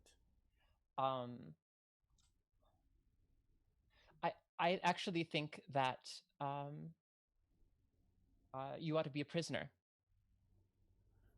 Yeah, prisoner. I can do that. I was in a musical in high school, so I think I can manage that. So fantastic. Will you? So I'm going to take out a dagger and hold it. I'll have it at my side, and I'm going to read a scroll of knock. Beautiful. I love it. I just want to, before we get there, I want to pause for 1 second and check um, with Narash. Narash, this person changes faces all the time. This Celexa person. You've seen already, I think, 5 or 6 different disguises that they've worn, and they're all magical illusions. It's pretty impressive and weird stuff. But I'm curious, how does it feel to see her wearing the disguise of literally the person who, like, imprisoned you for quite some time? Kept you trapped inside of a tree and forced the tree to suck your life energy to funnel their spells. And then, like, the second she's in that person's guise, she says, "I want you to be my prisoner, please." Like, how does that emotionally feel? Yeah, I think I'm really uncomfortable with it. And I'm trying very hard to be a good team player. I'm like, have a mantra in my head: team player, team player, team player. Um, but at the same time, the planet where I came from, everyone is just like, to a fault, kind of deadly serious and sincere and wizened, and it's all about this knowledge and high seriousness. And so for my planet, I'm actually on the far side of kind of sarcastic Mhm. and I guess waggish, but I'm not used to people being deceptive on a regular basis. So yeah, I'm going with this because I really want Mhm. to succeed with this crew, but it's kind of like the kid who's 12 years old with people who pull out a bong for the first time. I'm just like, Mhm. Mhm. so Yeah. I'm I'd even add that I think that, like, in some ways, your people's first real contact with deception on this level, the way that Selex is doing it, like, it has to remind you of the Empire on mhm. some level, right? They are tricksy the way they deal with you. They say one thing, but they do something different, right? It's all very sketch. So I just wanted to take a moment to have that emotional thought. Yeah. So Celexa, you cast knock from a scroll. That's awesome. I love that. Cool, awesome. Both doors open. Pop. Loud knock sound. Uh, and you hear what was the muffled speaking before. You hear now. Uh, Hello, is someone up there? Celexa is going to push uh, uh, um, with her dagger in her hand. She is going to push Narash forward through the door. And I go, oh my God, what's going to happen to me? Yeah. Why don't you roll a performance or deception check, Narash? I will allow either. Okay. My guess is that you're bad at both. Sorry, here we go. Yeah, you're pretty much right. Okay, we'll go with this. Could be worse. Yeah. So Narash stumbles into the room, and the first thing you see is there's a table, and on that table, sitting around the table, there are 4 guards, and at the table there's, like, cards that are being played, and coin around it. They're clearly gambling. And then in the far side of the room, there is a guard staring intently at a set of dragon chess, and they are playing against themselves. Um, and the 4 guards around the table sort of glance quickly at him and then glance back at you, and one of them says, I've Leona, got I've got another one for you. what another? Uh, I didn't, but and he keeps on, like, glancing between you and the guy at the dragon chess table. Ca- Um, I I need you to I need you to see this one into a cell.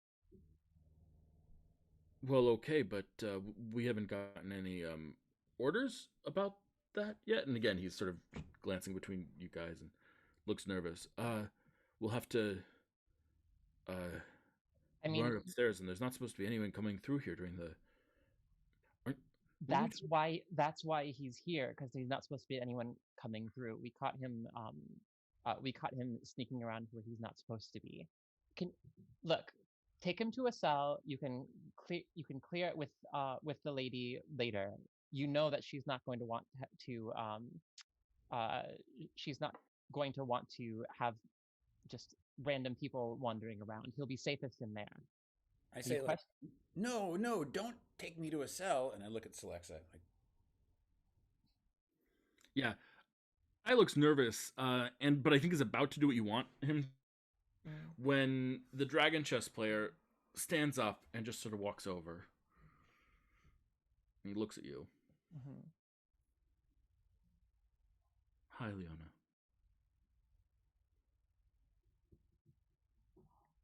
um are you surprised to see me?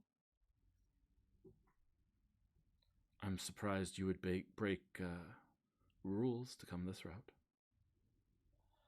You're supposed to enter through the sewer, you know that. Well, the given the environment of the day, of today, I was in a hurry, and plus, I don't know if that way is safe right now. Should be. We've got the usual protections. The Well, gate and the trap the and the the metal warding. Not that that's I mind that you smell so much nicer than normal, but you know. that's just a side benefit, I'm afraid. Um, I didn't have time for the bottom line is I didn't have time for the sewers today, and the I know that the lady will understand. Yeah, this is a contested roll. Deception versus insight. Okay.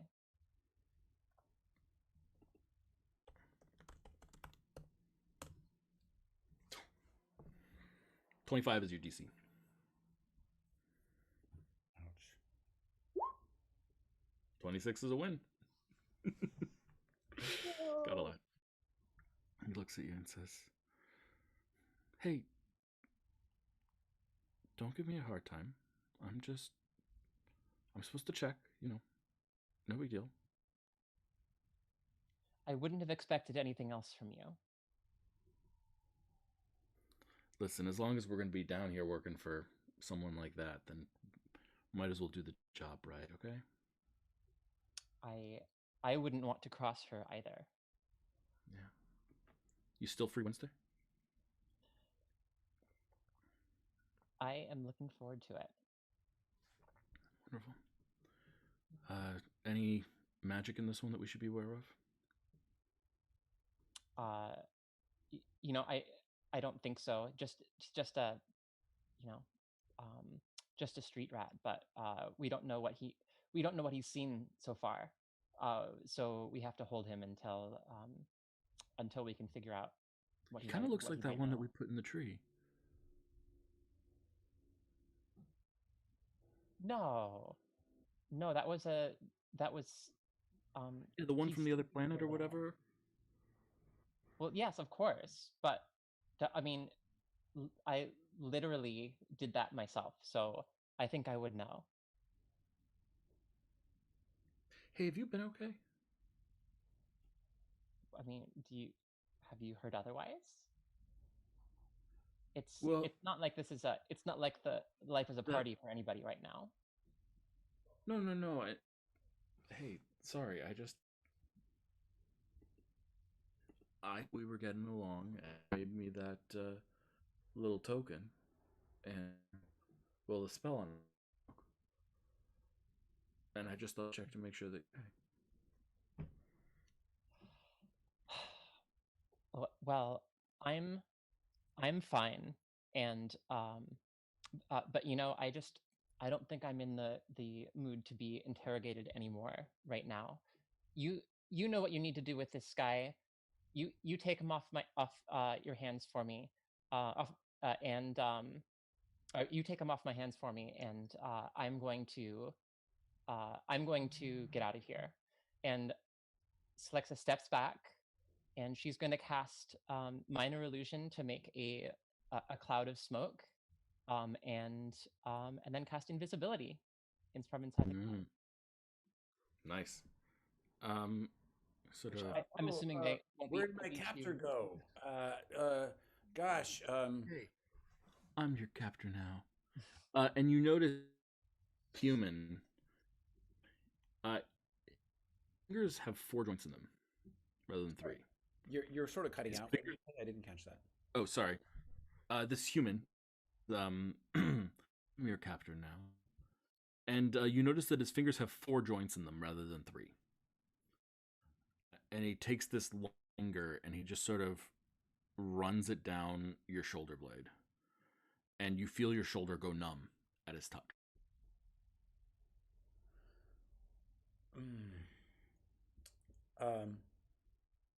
I look around just to get a sense of the room and what it looks like, trying to decide whether if this is a kind of fight or flight or give up moment.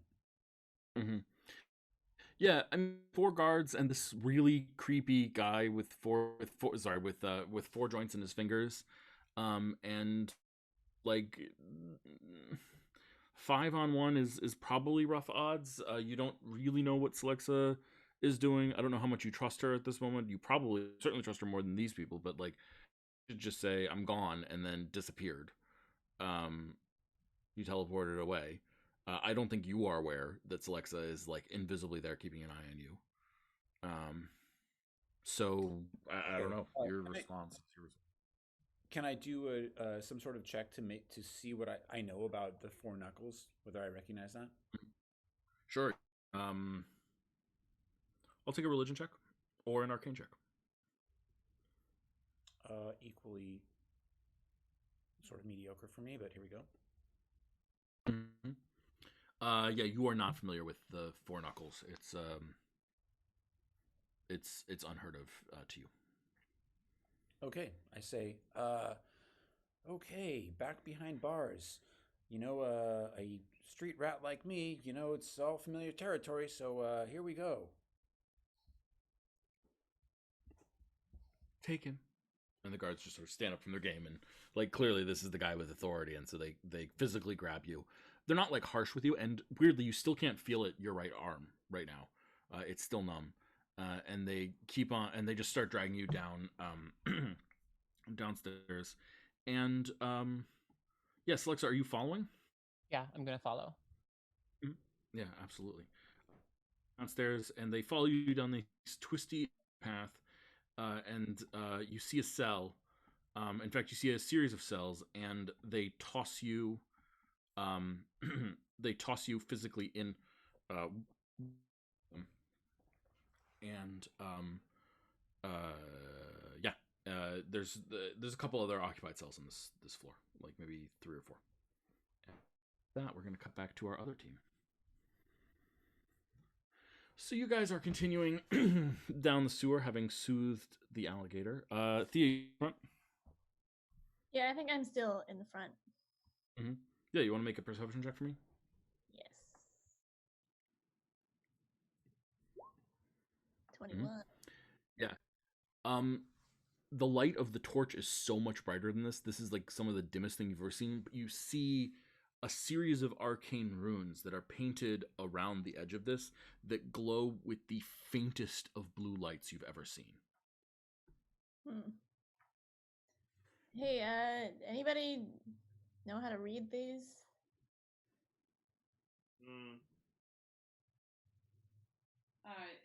Is it a language that any of us recognize? Not unless you're a wizard. Or maybe a bard. Well, let me just test it, and I shoot an arrow down the path. Mm-hmm. So the arrow passes through, and you see as it goes through the center of this area, suddenly it like glows with a bright blue light and then falls flat. Like it ceases to fly and just pops down.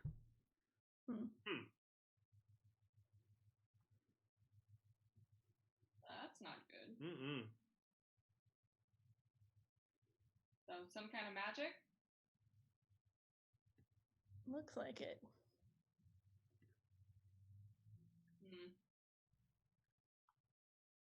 Hmm. Well, that's not good. Hmm. Is this some sort of magical trap we could deactivate or something? I don't know. What if we can we like mess up the runes? Just like try to knock them down or something? Can you describe what the situation is with the runes and like Yes, you've got a tunnel. The runes are like it almost looks like they're painted into the wall, like in a circle around the tunnel. And again, they glow a very faint blue. Do the tracks in this section belie any sort of path that might get around it? Yeah, roll a survival check.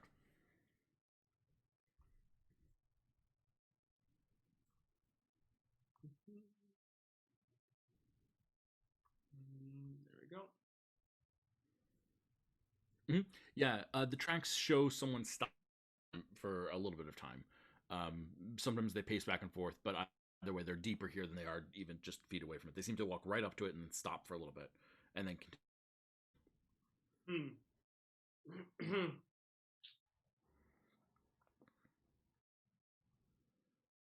So should we just go?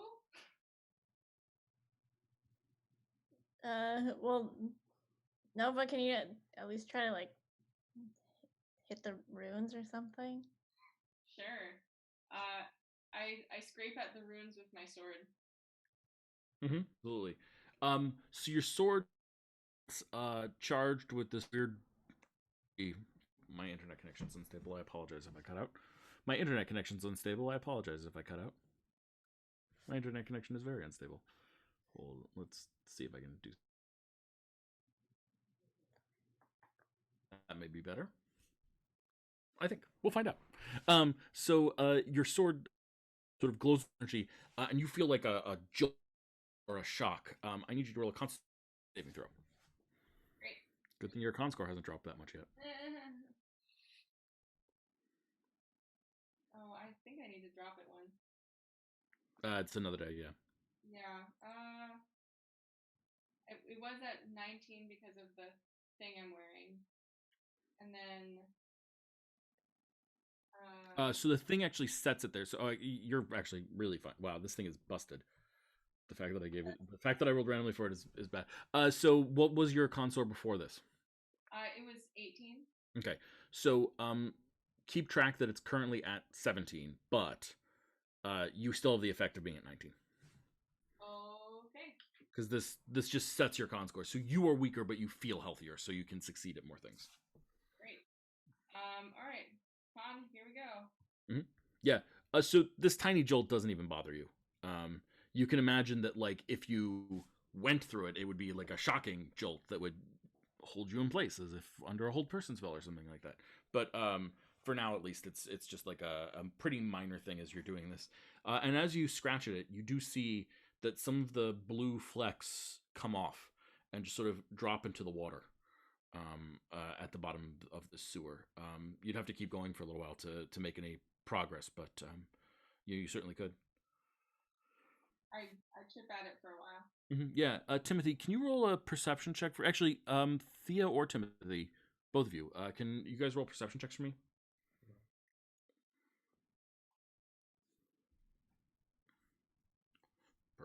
Perfect. Yeah, this blue substance that you're seeing in the water, this glowing blue substance that you're seeing falling into the water, this glowing blue Earth's blood that you're seeing falling into the water, is Earth's blood. There's some sort of magical stopping point here made of Earth's blood of some sort. Yes. Yeah, but you chip at it for a while, and much of it comes down. I don't think you can get the whole thing down in like a reasonable amount of time, but you get enough down that you can tell that like sticking your hand in it now stings, but doesn't like cause paralysis. Probably. So step in the right. Does that seem like a good amount of progress? Yeah. Or do you want to keep going and wait narratively? Cool. Yeah, absolutely. So I need all three of you to roll con saving throws. DC 8.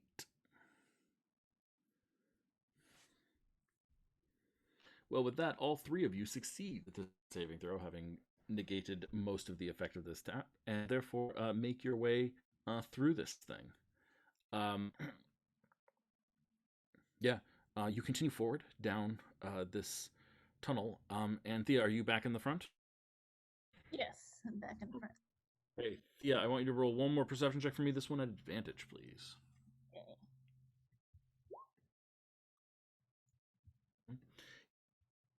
Okay. Just the water level. There is a tripwire. Oop. There's a wire right there. Okay. All right. Walk over it. Mm-hmm. Yeah, absolutely. Everyone takes a step over it, and you continue forward. And I think as you continue forward, you see that the drains coming into this are coming in here. As you step forward, you see that the stone continues beyond this, and that the drains are sort of draining into here, but starts to elevate and pulls out into a stone platform. And it ceases to feel like a sewer, and instead feels like a hallway into someone's basement. And I think there, with Narash in prison, with you guys entering there, we're going to cut back to the other team for just a second. Celexa, you followed Narash and the guards down there? Perfect. Then here's the situation as I see it. We've got peering from one side of this underground basement. We have Narash imprisoned. Celexa, invisible, standing outside. Celexa, you see the form of Narash in this prison, and in the cell across from him, you see the image of someone that you have impersonated multiple times today. Masha Seasworn. And she looks up at you, says, "Don't you idiots know that invisibility doesn't work on me? This isn't some new clever form of torment. It's just annoying at this point." And I think that's where we will end our episode, unless you have a pithy comeback. Oh no, I just wanted to see. Is this after the guard has already deposited Yes. the person and left? Okay. Yeah, they deposit Narash. Yeah, and they're gone. Great. Okay, so that seems like a perfect place to end. Perfect. Then that's where we'll call today's episode. Beautiful stuff, guys. Lots of fun. I've got a two-sided crawl simultaneously. It looks like. We'll see what happens with that. And with that, let's hand out some experience points. Woohoo! I like experience points. Who likes experience points? I like experience points.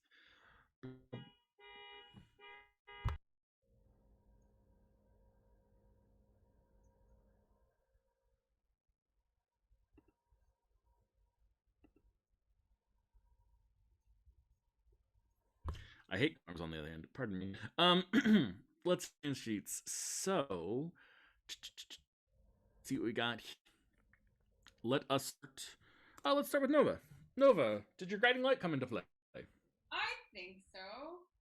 I feel like I kind of put myself out there to be at the front of like the thing that may have made us hold persons. I stepped in front of some magic. Strongly agree. Yeah, the fact that you were willing to dive in and like, I'm gonna deal with the creepy magic stuff, and since we don't have any spellcasters, that sounds like the fighter's job. I'll take it. Yeah, it works for me. Yeah, I strongly agree. What about your other beliefs? I think I'm still working towards Masha Seasworn, and I think my other belief didn't come into play today. Okay, sounds good. Working towards Masha Seasworn seems like 2 points for you then, total. Or 2 points for the group from you, total. Sounds good to me. Ami, how you doing over there? Doing good. Guiding light? Guiding light, getting the team closer. Well, we'd spent a lot of time planning stuff, but I don't know if that.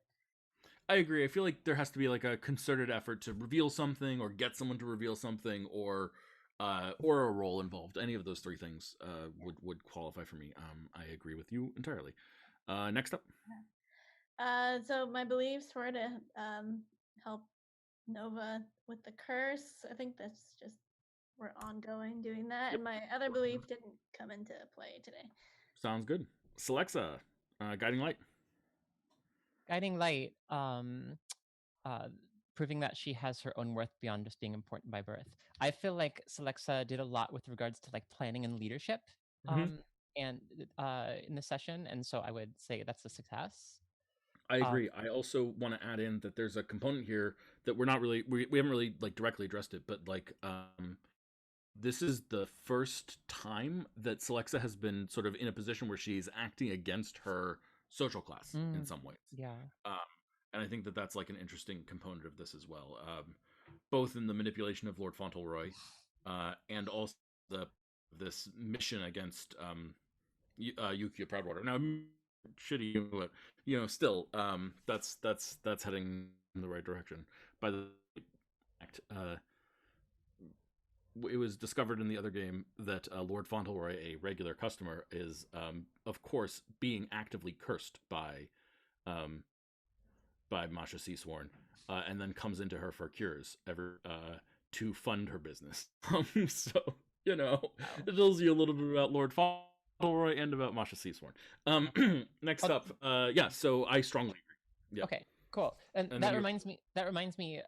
Well, I'll ask afterwards. I wanted to know what did Lord Fauntleroy give to Celexa for the cure that she. Oh yeah. Do you keep it or do you give it? We'll find out. But 550 platinum. Oh, all right, nice. Or- And let's see, what was I gonna say? Oh, right. So belief 1. Let's see, finding and rescuing Masha Seasworn. That is, I would Worked hard say, on it. progress 1 point. And then belief 2, taking Yukia Proudwater down a peg. There remains to be seen how successful that is so far or will be. So I think that's one as well. Yeah, I think we'll call it 1 point if you're comfortable.